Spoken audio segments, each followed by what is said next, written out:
Yes people, good morning, good afternoon, good evening to all of you. कैसे हैं सब लोग? होप सो आप सब लोग बहुत बढ़िया रहेंगे। मैं बता दूं, मैं भी बहुत बढ़िया हूं। Yes, good morning to everyone. सब लोग ज्वाइन हो गए?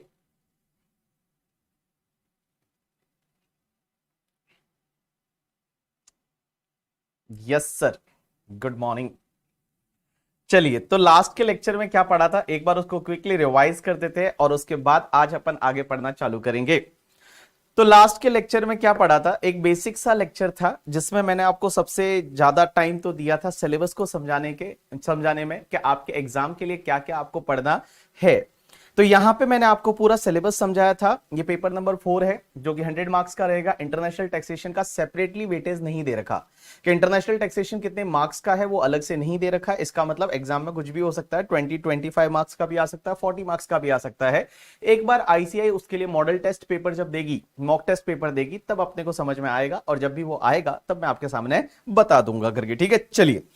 उसके बाद मैंने आपको यह बताया था कि हमारी गवर्नमेंट है वो टैक्स क्यों लेती है, क्योंकि आपने उसको एक रेस्पॉन्सिबिलिटी दे रखी है। इंडिया को रन करना है, इंडिया को डेवलप करना है। और इंडिया को रन करना, डेवलप करना, उसके लिए दो चीजों की जरूरत पड़ती है। One is the power, power की जरूरत पड़ती है, और दूसरा है वो पैसे की जरूरत पड़ती है।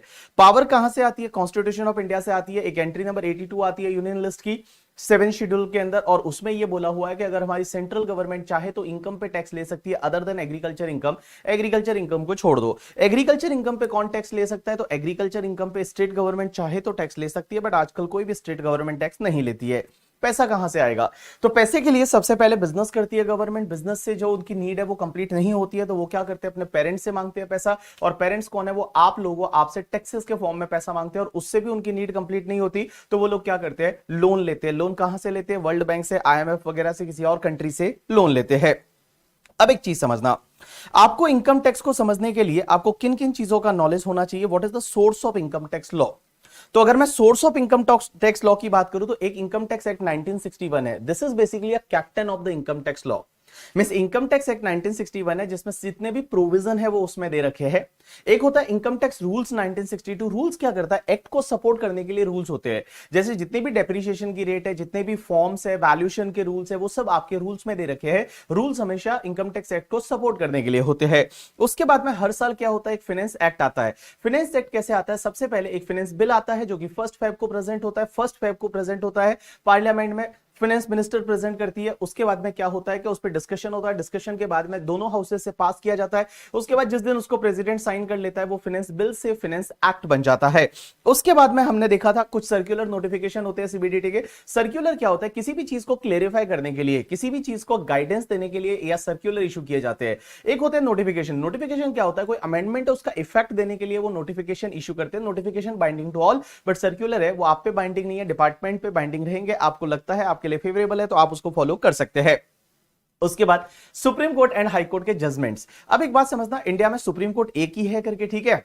हाई कोर्ट जो है वो आपके हर स्टेट में है। ऐसा नहीं कि आप बोलोगे कि सुप्रीम कोर्ट है वो ज्यादा है, ऐसा नहीं है। सुप्रीम कोर्ट है वो एक ही है करके, ठीक है।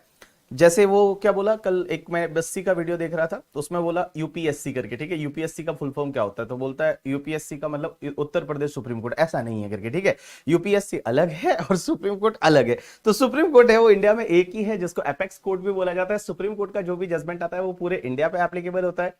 और सुप्रीम कोर्ट जो है वो, उसका जो जजमेंट है वो लॉ ऑफ लैंड माना जाता है। लॉ ऑफ लैंड का मतलब भैया ये लॉ बन गया, लेकिन जब तक सुप्रीम कोर्ट के जजमेंट को ओवरराइड नहीं किया जाता बाय द लॉ।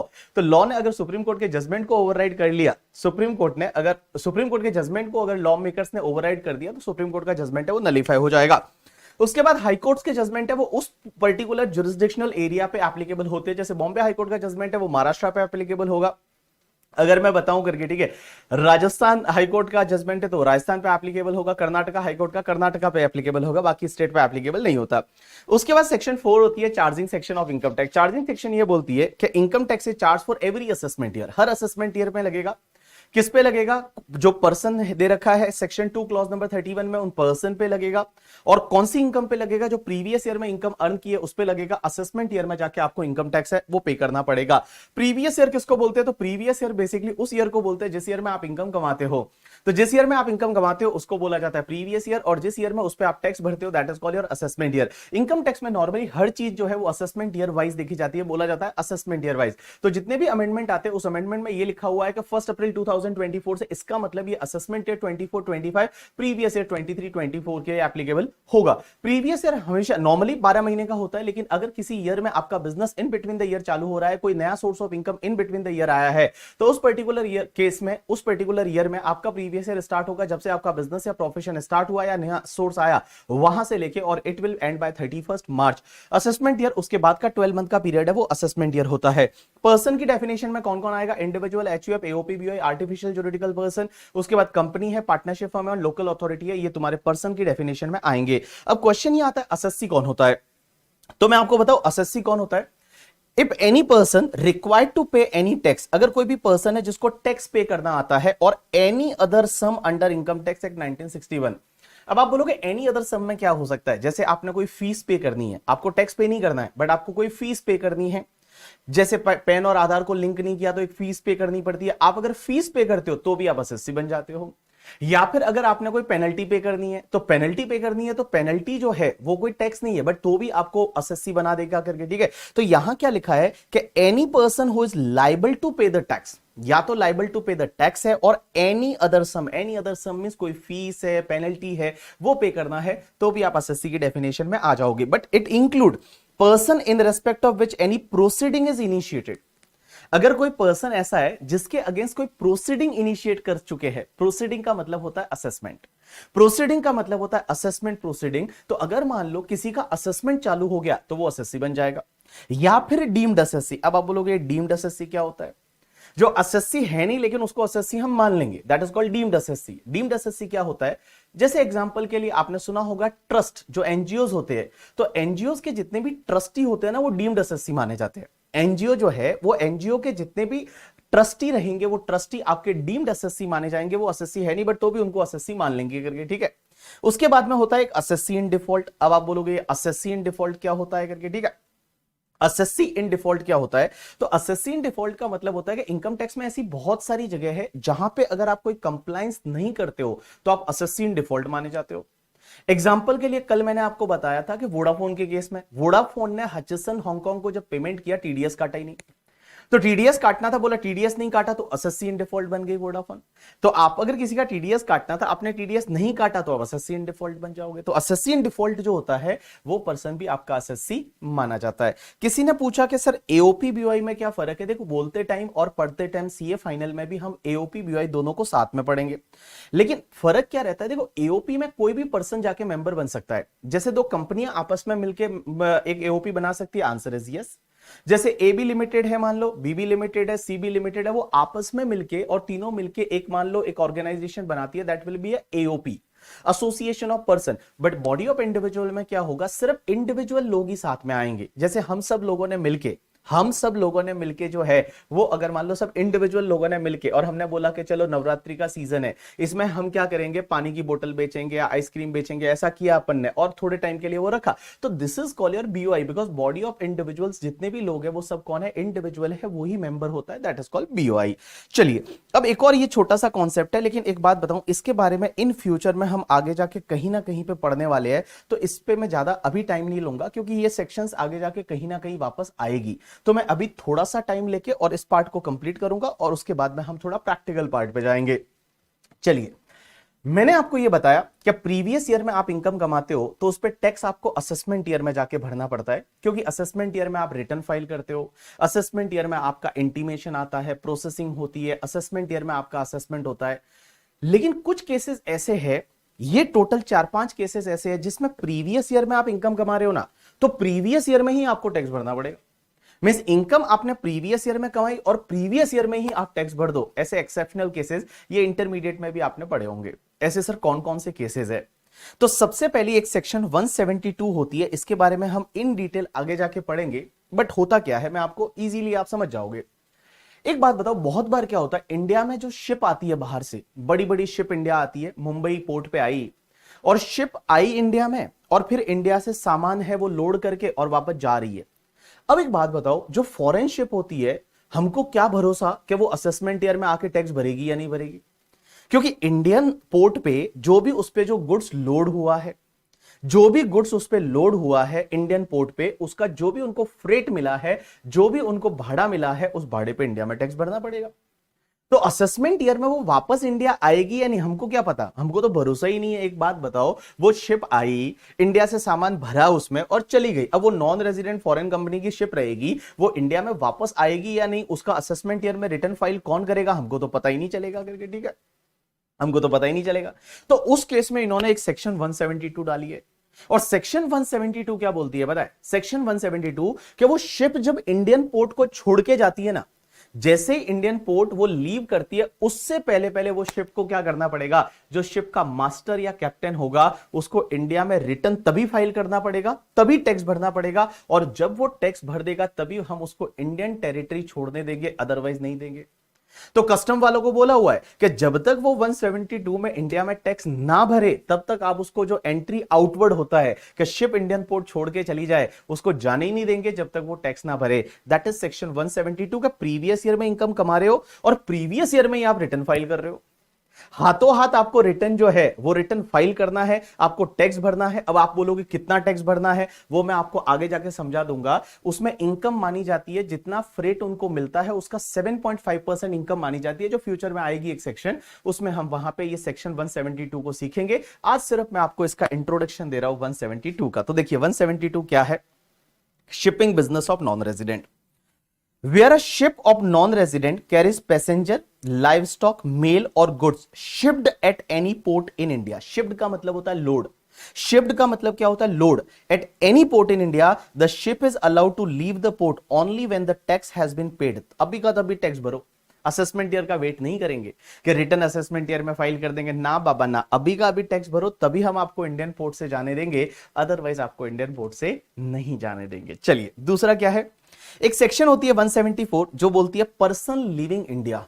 अब एक बात समझना, ये ऊपर वाली सेक्शन है ना, वो तो मैंडेटरी है कि ऐसा करना ही पड़ेगा, लेकिन इसके बाद की सेक्शन जो ये वाली है, ये वाली है, ये वाली है, ये वाली है, इन चारों में ऐसा लिखा होगा कि अगर एओ को लगता है तो, असेसिंग ऑफिसर है उसको ऐसा लगता है तो, if it is appear to the AO. देखो ये सेक्शन क्या बोलती है कि पर्सन लिविंग इंडिया, अगर एओ को लगता है कि भैया ये बंदा है ना प्रीवियस ईयर में इनकम कमा रहा है और हमको लग रहा है ये इंडिया छोड़ के चला जाएगा, हमको लग रहा है कि ये इंडिया छोड़ के और विजय माल्या बन जाएगा, मेहुल चोकसी बन जाएगा, ये बंदा वापस आने ही वाला नहीं है, तो उसको एओ क्या करता है, फटाफट पकड़ता है और बोलता तू प्रीवियस ईयर में ही रिटर्न फाइल कर दे, तूने अभी इनकम कमाई है ना, अभी का अभी रिटर्न फाइल कर, अभी का अभी टैक्स भर, असेसमेंट ईयर तक वेट ही नहीं करेंगे करके, ठीक है। एओ को ऐसा लगता है तो एओ ऐसा करा सकता है। तो देखिए सेक्शन 174 क्या बोलती है, सेक्शन 174 बोलती है पर्सन लिविंग इंडिया, यहां पे ये बोला हुआ है कि where it appears to the AO, यहां लिखा हुआ है एओ को ऐसा लगता है तो, एओ को ऐसा लगता है कि any individual may leave India and he has no intention to returning, वापस आने का कोई इरादा ही नहीं है करके, ठीक है। The income of such individual for period up to the probable date of his departure from India is chargeable to tax in the current year only. Current year में ही भैया बोलेगा कि तुम टैक्स भर लो, असेसमेंट ईयर का wait ही नहीं करेंगे। उसके बाद तीसरा पॉइंट कि अगर आपने कोई एओपी बीओई बनाया या आर्टिफिशियल जुरिडिकल पर्सन जो है वो बनाया फॉर अ पर्टिकुलर इवेंट और अ पर्पस, किसी पर्टिकुलर इवेंट या पर्पस के लिए आपने एओपी बीओआई बनाया। एक एग्जांपल लेता हूं, जैसे क्या होता है महाराष्ट्र में सबसे बड़ा फेस्टिवल होता है जिसको गणपति फेस्टिवल बोला जाता है, गणपति सबसे बड़ा फेस्टिवल है। तो गणपति में क्या होता है, मैंने क्या किया, मैं और मेरे 4-5 फ्रेंड मिल गए हम लोग और हमने बोला कि गणपति में एक काम करते हैं, हम लोग मूर्तियां जो होती है वो बनाने का काम चालू करते हैं गणपति में, ठीक है। तो हम 10 फ्रेंड मिल गए और 10 फ्रेंड ने क्या किया, वो मिट्टी लाई, उसके बाद उसमें कारीगर लाए और उनको बोला गणपति की मूर्तियां बनाओ, और गणपति की मूर्तियां बनाई। और हमने कोई पार्टनरशिप फर्म नहीं बनाया, कोई कंपनी बनाया नहीं बनाया, हम 10 लोग थे, बीओआई बनाया। अब एक बात समझना, वो जैसे गणपति की मूर्तियां बनाने के बाद हमने वो मूर्तियां जो है वो उसी पीरियड में सेल आउट कर दी, उससे जो प्रॉफिट होता था वो प्रॉफिट हमने बांट लिया और हमने उस एओपी को बंद कर दिया। जो एओपी बीवाई थी उसको बंद कर दिया, सिर्फ एक पर्टिकुलर इवेंट के लिए ही तो हमने बनाया था कि गणपति का फेस्टिवल है और वो गणपति की फेस्टिवल के लिए हमने वो मूर्तियां बनाई थी और उसके बाद में हमने वो बंद कर दिया। ऐसा ही आप एग्जांपल ले सकते हो कि जैसे मान लो बहुत बार नवरात्रि होती है, तो नवरात्रि के पीरियड में हमने कोई बिजनेस चालू किया, उसके बाद हमने बंद कर दिया, उसको डिसॉल्व कर दिया। तो उस पर्टिकुलर केस में क्या होगा, अगर एओ को लगता है तो वो असेसमेंट ईयर तक वेट नहीं करेगा कि असेसमेंट ईयर में रिटर्न फाइल करो, असेसमेंट ईयर में जाके टैक्स भरना है, नहीं, हाथों हाथ बोलेगा। अगर एओ को लगता है तो हाथों हाथ आपसे टैक्स लिया जाएगा। ये वाला जो पॉइंट है सेक्शन 174 ए बोलता है करके, ठीक है। तो देखिए यहां पे एओपी बीवाई आपने बनाई, that is likely to be dissolve in the same year, same year में आप उसको डिसॉल्व कर रहे हो। He can make the assessment of income up to the date of dissolution as the income of the current year only, means previous year में ही उस पे टैक्स है वो भर सकता है करके, ठीक है। चलिए उसके बाद में a person likely to transfer the property to avoid tax, ये क्या होता है, जैसे मैं एक एग्जांपल लेता हूं, ठीक है। This is similar to the ऊपर वाला जो पॉइंट था पर्सन लिविंग इंडिया, इसके जैसा ही है। इसमें होता क्या है, जैसे फॉर एन एग्जांपल मेरे पास में कुछ असेट है और मैं क्या कर रहा हूं, प्रीवियस ईयर में फटाफट उसको सेल ऑफ कर रहा हूं, मैं फटाफट उस असेट्स को सेल ऑफ कर रहा हूं और सेल ऑफ करके मेरा कोई इंटेंशन नहीं है कि मैं टैक्स भरूंगा। फॉर एन एग्जांपल एक और एग्जांपल लेते हैं करके, ठीक है। जैसे एक एग्जांपल लेते हैं कि मान लो मेरे ऊपर ऐसा कुछ हो गया करके जिसमें मुझे लगता है कि भाई मान लो मेरे को जेल हो जाएगी या मैं इंसॉल्वेंट हो जाऊंगा, तो मैं क्या कर रहा हूं, इंसॉल्वेंट होने से पहले पहले जो मेरे नाम पे जितनी भी एसेट है उसको मैं बेच रहा हूं, मैं उसको बेच रहा हूं, ट्रांसफर कर रहा हूं, मान लो मेरे घर वालों को दे रहा हूं करके, ठीक है, या किसी रिलेटिव को ट्रांसफर कर रहा हूं। और क्योंकि मेरा इंटेंशन नहीं है टैक्स भरने का इन फ्यूचर में, बिकॉज मुझे पता है मैं तो इंसॉल्वेंट डिक्लेयर करने वाला हूं खुद को, तो एओ को ऐसा लगता है कि मैं असेट्स को फटाफट ट्रांसफर कर रहा हूं जिससे मेरे पास में फिर कुछ बचे नहीं, पैसा वैसा है वो मैं मेरे घर वालों को दे दूं या मैं कहीं पे वैसे को छुपा दूं और मैं टैक्स ना भरूं। अगर एओ को ऐसा लगता है तो एओ प्रीवियस ईयर में ही आपसे टैक्स ले सकता है, मींस प्रीवियस ईयर में ही बोलेगा कि आप जो है वो रिटर्न फाइल करिए। तो देखिए क्या लिखा हुआ है, if it is appear to AO, AO को ऐसा लगता है that a person is likely to charge, या तो मैं चार्ज कर रहा हूं या सेल कर रहा हूं, ट्रांसफर कर रहा हूं, डिस्पोज कर रहा हूं असेट्स को to avoid the payment of any liability, the total income of such person charge to tax in the current year itself, वो करंट ईयर में ही आपसे टैक्स ले सकता है। एंड लास्ट पॉइंट है डिसकंटिन्यूड बिजनेस।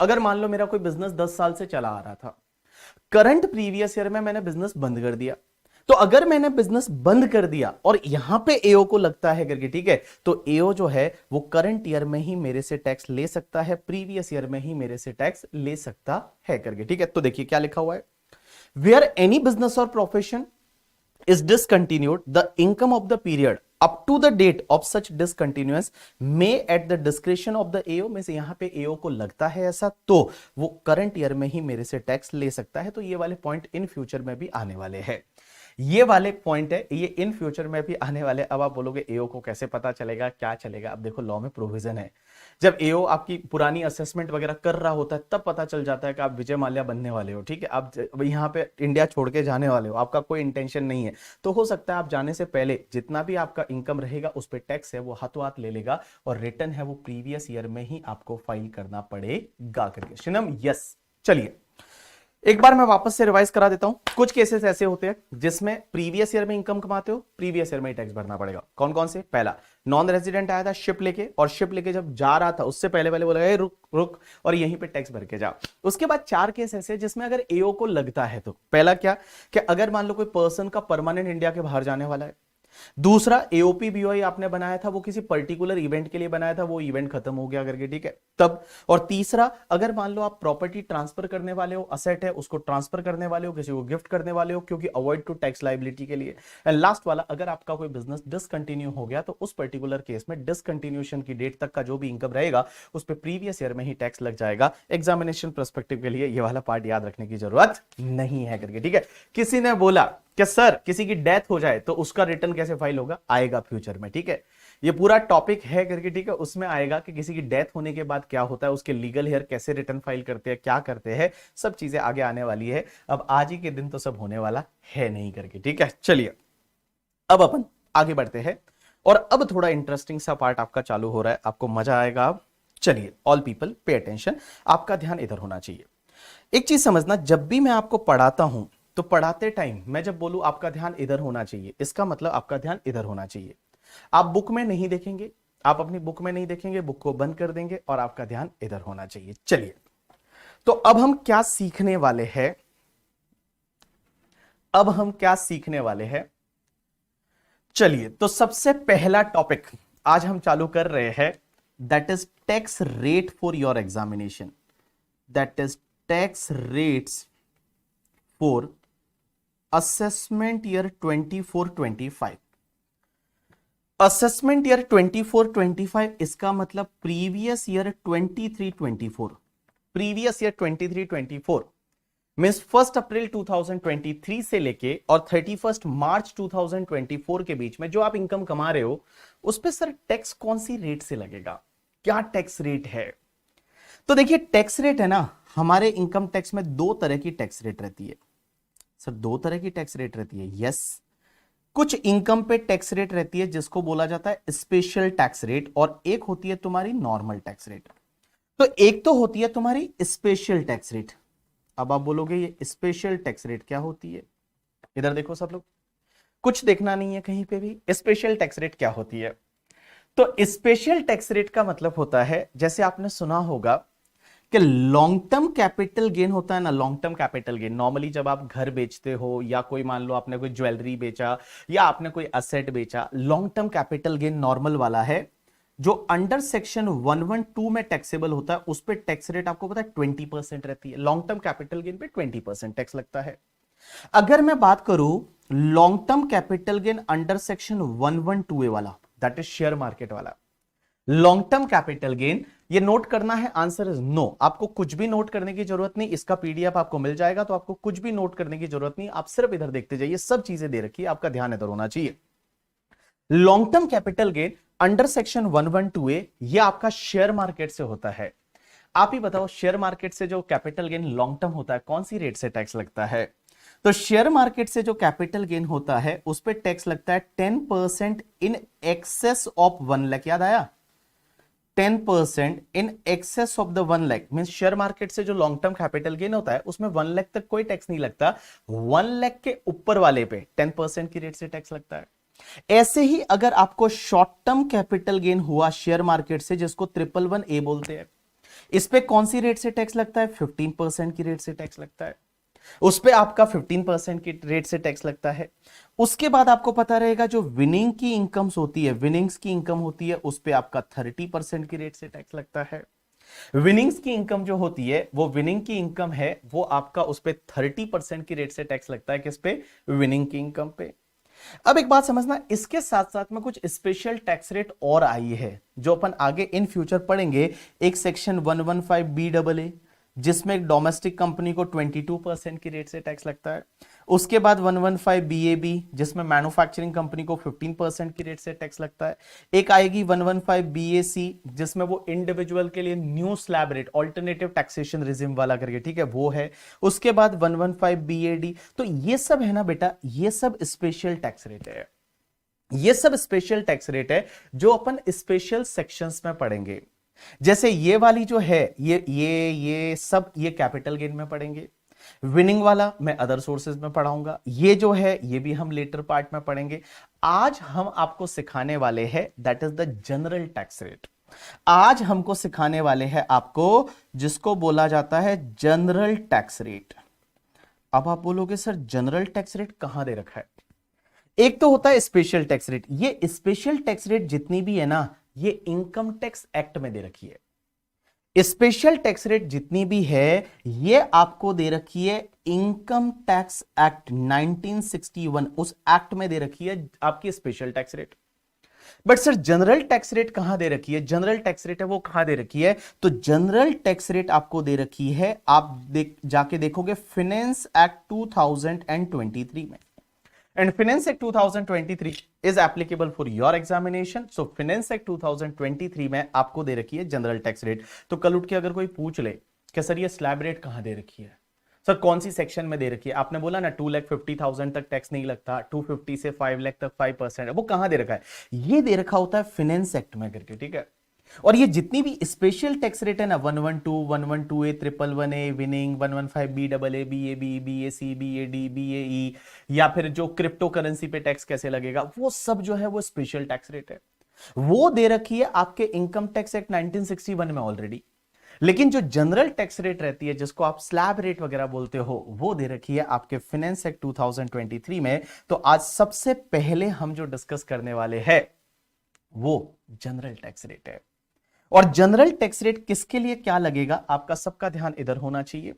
सबसे पहले अगर मैं बताऊं तो बेटा, इंडिविजुअल के केस में, एचयूएफ के केस में, एओपी के केस में, बीओआई के केस में, एंड आर्टिफिशियल जुरिडिकल पर्सन के केस में, individual, HUF, AOP, BOI, artificial juridical person, इधर ध्यान देना। इनके केस में अगर आपका टोटल इनकम जो है, टोटल इनकम को हम नेट टैक्सेबल इनकम भी बोल सकते हैं। अब आप बोलोगे टोटल इनकम किसको बोलेंगे, तो टोटल इनकम किसको बोलते हैं ना, पता है? देखो, अपन क्या करते हैं, 5 हेड की इनकम निकालते हैं। सबसे पहले इनकम फ्रॉम सैलरी, सैलरी का जो इनकम है, हाउस प्रॉपर्टी जो है, उसके बाद पीजीबीपी, उसके बाद कैपिटल गेन, और उसके बाद अदर सोर्सेज। ये जो पांचों हेड की इनकम होती है ना, इसकी टोटल को बोला जाता है ग्रॉस टोटल इनकम। ये पांचों हेड की जो इनकम की टोटल होती है उसको बोला जाता है ग्रॉस टोटल इनकम। एंड बेटा, जो ग्रॉस टोटल इनकम में से हम कुछ डिडक्शन लेस करते हैं अंडर चैप्टर 6A के, और उसके बाद जो आता है ना, इसको बोला जाता है टोटल इनकम। इसको बोला जाता है टोटल इनकम, या आप बोल सकते हो नेट टैक्सेबल इनकम। आपको ये वाले नेट टैक्सेबल इनकम पे टैक्स लगेगा। ये वाला जो नेट टैक्सेबल इनकम है ना, इस नेट टैक्सेबल इनकम पे आपको टैक्स लगेगा। ये नेट टैक्सेबल इनकम पे आपको टैक्स लगेगा। जीटीआई पे टैक्स नहीं लगता, टैक्स लगता है इस पे, टोटल इनकम पे या नेट टैक्सेबल इनकम। और ये अगर individual, HUF, AOP, BOI, artificial juridical person के केस में ये आपका अप टू 2,50,000 है, तो कुछ भी टैक्स नहीं लगता। 2,50,000 पे कोई भी टैक्स नहीं लगता है। अब आप बोल रहे हो कैसे 2,50,000 पे कोई भी टैक्स नहीं लगता? नहीं लगता। और ये 2,50,000 है ना, इसी को बोला जाता है बेसिक एग्जेम्पशन। इसी को बोला जाता है बेसिक एग्जेम्पशन। लेकिन एक और चीज समझना, हम लोग इसको लोकल लैंग्वेज में बेसिक एग्जेम्पशन बोलते हैं। क्या सर फाइनेंस एक्ट में इसके लिए वर्ड बेसिक एग्जेम्पशन यूज हुआ है? Answer is no. Finance act में ये जो बेसिक एग्जेम्पशन होता है ना, इसके लिए फाइनेंस एक्ट में वर्ड यूज होता है maximum amount which is not chargeable to tax, that is MANCT। Maximum amount which is not chargeable to tax. तो मैक्सिमम कितना अमाउंट है जिस पे टैक्स नहीं लगेगा? That is the 2,50,000 is a MANCT। MANCT मतलब maximum amount which is not chargeable to tax is a 2,50,000। तो 2,50,000 पे कोई भी टैक्स नहीं लगता, इसको बेसिक एग्जेम्पशन बोला जाता है। और बेसिक एग्जेम्पशन को लॉ में लिखा जाता है maximum amount which is not chargeable to tax. तो कहीं अगर पढ़ते टाइम ऐसा दिख जाए कि maximum amount which is not chargeable to tax, maximum amount which is not chargeable to tax, इसका मतलब आपका 2,50,000 की बात हो रही है, बेसिक एग्जेम्पशन की बात हो रही है। लेकिन अगर आपका टोटल इनकम जो है वो सर 2,50,000 तक कोई टैक्स नहीं लगेगा। लेकिन टोटल इनकम अगर 2,50,000 से ज्यादा है and up to 5 lakh rupees तक है, तो उस पर आपको 5% की रेट से टैक्स लगेगा। अगर आपका टोटल इनकम 5 लाख से ज्यादा है and up to 10 lakh rupees है, तो उस पे आपको 20% की रेट से टैक्स लगेगा। और 10 लाख से जितना भी ऊपर वाला टोटल इनकम रहेगा, उस पे आपको 30% की रेट से टैक्स लगेगा। तो देखिए, individual, HUF, AOP, BOI, artificial juridical person, what is the slab rate? Basic exemption का बेनिफिट मिलेगा। स्लैब रेट क्या है? अप टू 2,50,000 डैश पे dash, 250 to 5 lakh 5%, 5 lakh to 10 lakh 20%, more than 10 lakh 30%। लेकिन सर इस बार बजट आया था तो हमने तो ये सुना था 7 लाख तक कोई टैक्स नहीं लगेगा। हमने तो ये सुना था स्लैब रेट चेंज हो गई है, 3 लाख की स्लैब रेट हो गई है। 3 लाख टू 6 लाख पे 5% है, फिर 6 लाख से लेके और 9 लाख, फिर 9 से लेके 12, 12 से लेके 15। तो वो क्या था बाबू? वो सब आएगा, वो अलग है, ठीक है। यहां पे आपको इसके साथ मर्ज नहीं करना है, वो सब स्पेशल टैक्स रेट है। वो 115 बीएससी में अमेंडमेंट किया, 115 बीएससी की स्पेशल टैक्स रेट है। ये मैं आपको आज जनरल टैक्स रेट पढ़ा रहा हूं। अब आप बोलोगे आपको 115 बीएसई लेना चाहिए या ये जनरल टैक्स रेट लेनी चाहिए, वो हम आगे जाके सीखेंगे। हम आपको बताएंगे आपके लिए कौन सा बेनिफिशियल है। और इस बार से तो उन्होंने क्या किया पता है, डिफॉल्ट बोला है कि 115 बीएसई लेना पड़ेगा। अगर वो नहीं लेना है तो फिर आप ये जनरल टैक्स रेट पे जाओगे। तो 115 बीएसई अलग है, 87A अलग है करके, ठीक है। आप ऐसे मर्ज ना करें, ऐसे न्यूज वालों की तरह बात ना करें करके, ठीक है। जो इंडिया में जो न्यूज वाले होते हैं करके, ठीक है, वो बात करते हैं अरे 7 लाख तक बेसिक एग्जाम्पशन हो गया, कोई बोलेगा 7 लाख तक टैक्स ही नहीं भरना, मजा आ गया, ये हो गया वो हो गया। वैसा तुमको बात नहीं करना है। You are the professional person, आपको चीजें पता होनी चाहिए कि क्या है और क्या नहीं है करके, ठीक है।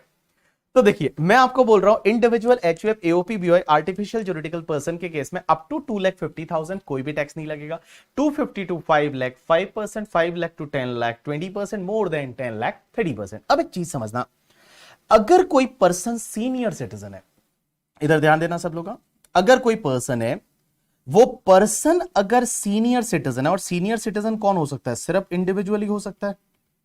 भाई एक बात बताओ, सीनियर सिटीजन इंडिविजुअली हो सकता है, एचयूएफ कोई सीनियर सिटीजन नहीं हो सकता, AOP BOI artificial juridical person कोई सीनियर सिटीजन नहीं हो सकता।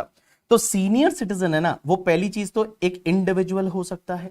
बट आप बोलोगे सीनियर सिटीजन बोलेंगे किसको, तो सीनियर सिटीजन किसको बोलेंगे बताए, अगर कोई भी पर्सन है वो रेजिडेंट इंडिविजुअल है, रेजिडेंट इंडिविजुअल, और जिसका एज 60 इयर्स और मोर हो गया है इन प्रीवियस ईयर। जो अपना प्रीवियस ईयर है, उस प्रीवियस ईयर में उस पर्सन का जो एज है वो एज 60 इयर्स या उससे ज्यादा हो चुका है, उसको बोलेंगे senior citizen. Senior citizen means resident individual age 60 years और more in a previous year, means जो अपना प्रीवियस ईयर है उस ईयर में उसका एज अगर 60 इयर्स या उससे ज्यादा हो चुका है, उसको बोला जाएगा सीनियर सिटीजन। तो आप बोलोगे क्या फर्क पड़ेगा सीनियर सिटीजन से। देखो अगर कोई पर्सन सीनियर सिटीजन है ना, तो बेटा उसके लिए 3 लाख का बेसिक एग्जाम्पशन है, मींस 3 लाख तक उसको कोई भी टैक्स नहीं लगेगा। 3 लाख जो है वो 3 लाख का उसका बेसिक एग्जाम्पशन हो जाएगा। उसके बाद जो 3 लाख से ऊपर वाला जितना भी इनकम रहेगा और अप टू 5 लाख तक, उस पे उसको 5% की रेट से टैक्स लगेगा। उसके बाद जो 5 लाख से ऊपर वाला जितना भी इनकम रहेगा अप टू 10 लाख रुपीस तक, उसको जो है वो 20% से टैक्स लगेगा। एंड 10 लाख रुपीस से जितना भी ज्यादा इनकम रहेगा उस पे उसको 30% की रेट से टैक्स लगेगा। तो सिर्फ फर्क कितना आया ना, कि यहां पे बेसिक एग्जाम्पशन आपने देखा 2,50,000 का था नॉर्मल केस में, individual HUF AOP BOI artificial juridical 2,50,000 था। अगर कोई पर्सन सीनियर सिटीजन है तो उसका जो है वो बेसिक एग्जाम्पशन 3 लाख हो गया, मींस 2,50,000 की जगह यहां पे 3 लाख हो गया। लेकिन एक बात बताओ, ये कुछ चीजें यहां नोट करना, हाँ, क्योंकि पूरे इनकम टैक्स लॉ में काम आएगी। नोट करना मतलब दिमाग में नोट करना, लिखने की जरूरत नहीं है।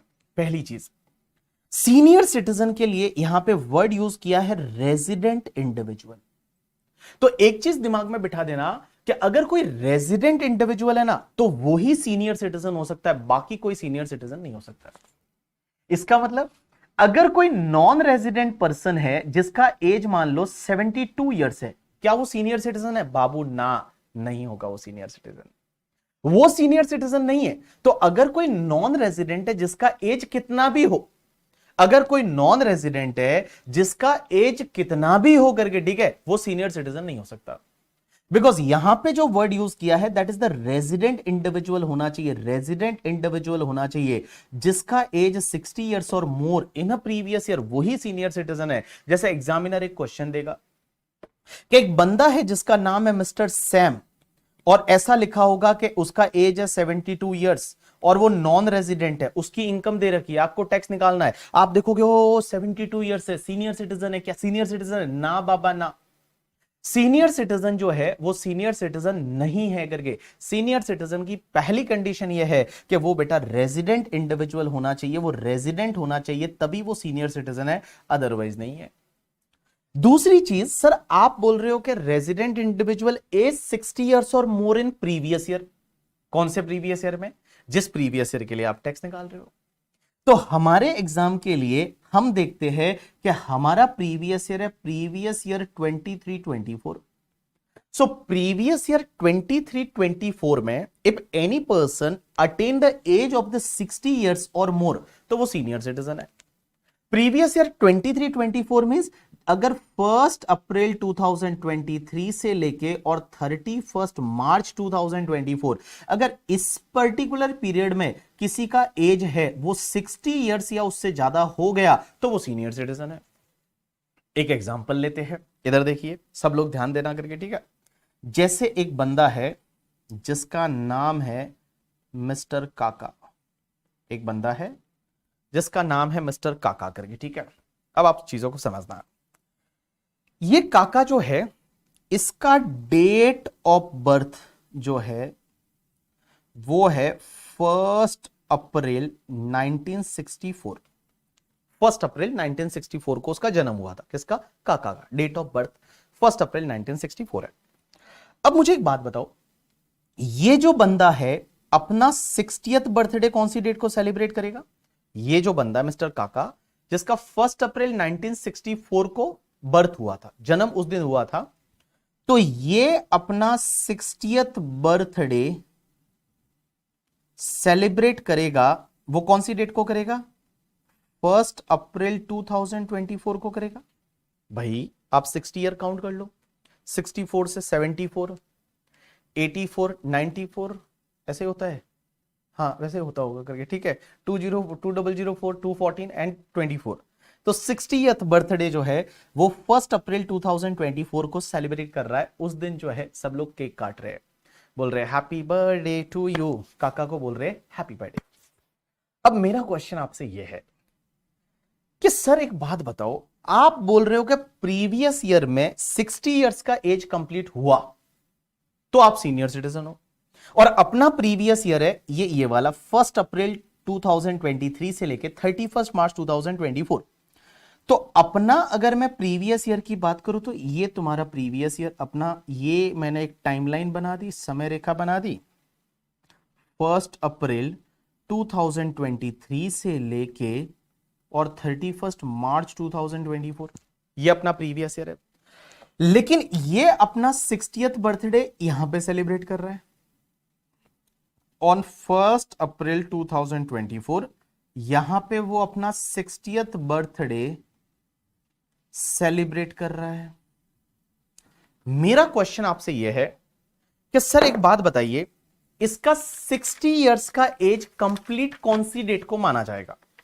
मतलब जिस दिन आप बर्थडे सेलिब्रेट करते हैं उस दिन आपका पर्टिकुलर एज कंप्लीट हो जाता है, या उसके पिछले दिन कंप्लीट हो चुका था और इस दिन से तो नया साल चालू हुआ है? मुझे बताइए आप।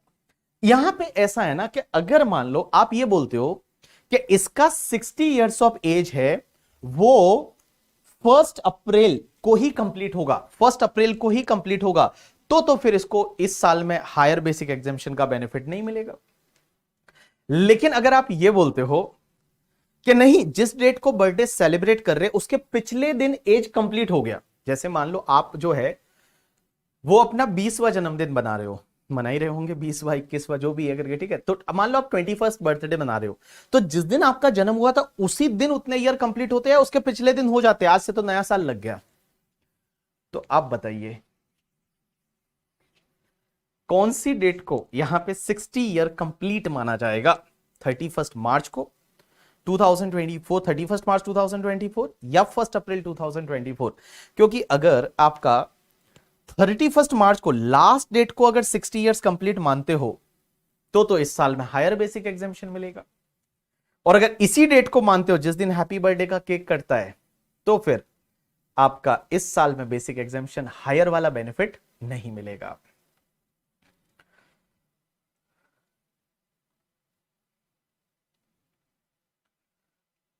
बाबू बहुत सारे लोग आंसर कर रहे हैं भाई साहब, बोल रहे हैं नहीं सर, डीम्ड करता है टाइम पर, डिपेंड करता है टाइम पर। ओ भाई साहब, क्या रात को 2 बजे जन्म हुआ था या 4 बजे, ऐसा?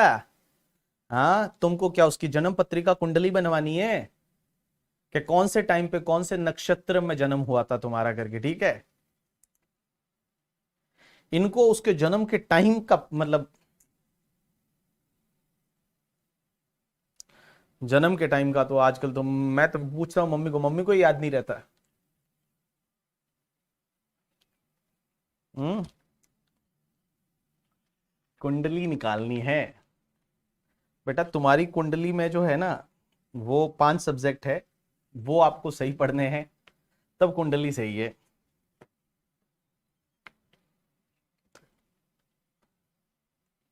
बर्थ सर्टिफिकेट मंगाना पड़ेगा। चलिए एक बात बताऊं, ये जो कॉन्सेप्ट है ना कि भाई 60 इयर्स का एज कब कंप्लीट माना जाएगा, लास्ट डेट को या जिस दिन केक काटते हैं उसी दिन को, ये मैटर है ना सुप्रीम कोर्ट तक गया। सच बता रहा हूं, सुप्रीम कोर्ट तक गया और सुप्रीम कोर्ट ने चीजों को एनालाइज किया। सुप्रीम कोर्ट जो है वो सुप्रीम कोर्ट ने चीजों को एनालाइज किया और सुप्रीम कोर्ट बोलती है कि कोई भी पीरियड कंप्लीट कब माना जाता है। जैसे मैं एक एग्जांपल लेता हूं, आप मुझे एक बात बताइए, जैसे अगर मान लो कोई चीज 15 जुलाई 2023 को स्टार्ट हुई, मींस कोई डेट है वो 15 जुलाई 2023 को स्टार्ट हुआ, तो 1 ईयर कंप्लीट कब माना जाएगा, कौन सी डेट को? तो 1 ईयर कंप्लीट माना जाएगा 14 जुलाई 2024 को।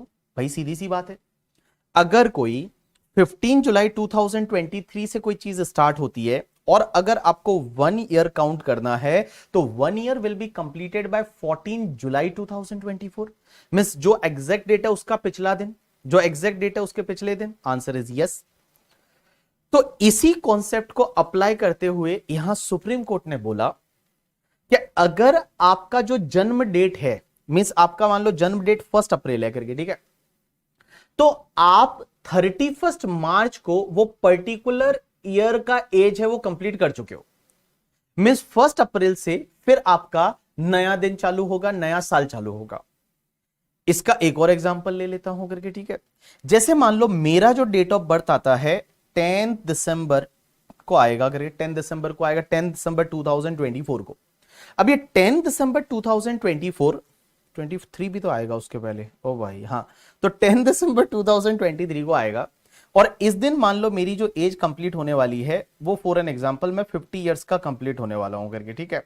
तो 50 इयर्स में कंप्लीट करूंगा 10 दिसंबर 2023 को। तो एक बात होता है, 10 दिसंबर को मेरा बर्थडे आता है, तो मेरा बर्थडे क्या मैं 50 इयर्स 10 दिसंबर को कंप्लीट करूंगा? ना बाबा ना, मैं है ना 9 दिसंबर 2023 को मैं कंप्लीट कर लूंगा। जिस दिन हैप्पी बर्थडे बोलते हैं उसके पिछले वाले दिन आपकी पर्टिकुलर एज है वो कंप्लीट मानी जाएगी for the purpose of income tax और आपको हायर बेसिक एग्जेम्पशन का बेनिफिट यहां पे मिल जाएगा।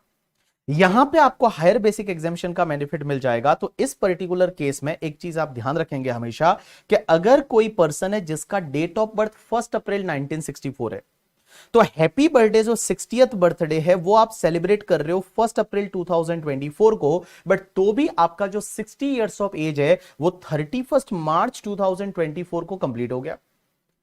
31 मार्च 2024 को कंप्लीट हो गया और इस पर्टिकुलर केस में आपको इस साल में higher basic exemption of the 3 lakh rupees का बेनिफिट है वो मिल जाएगा।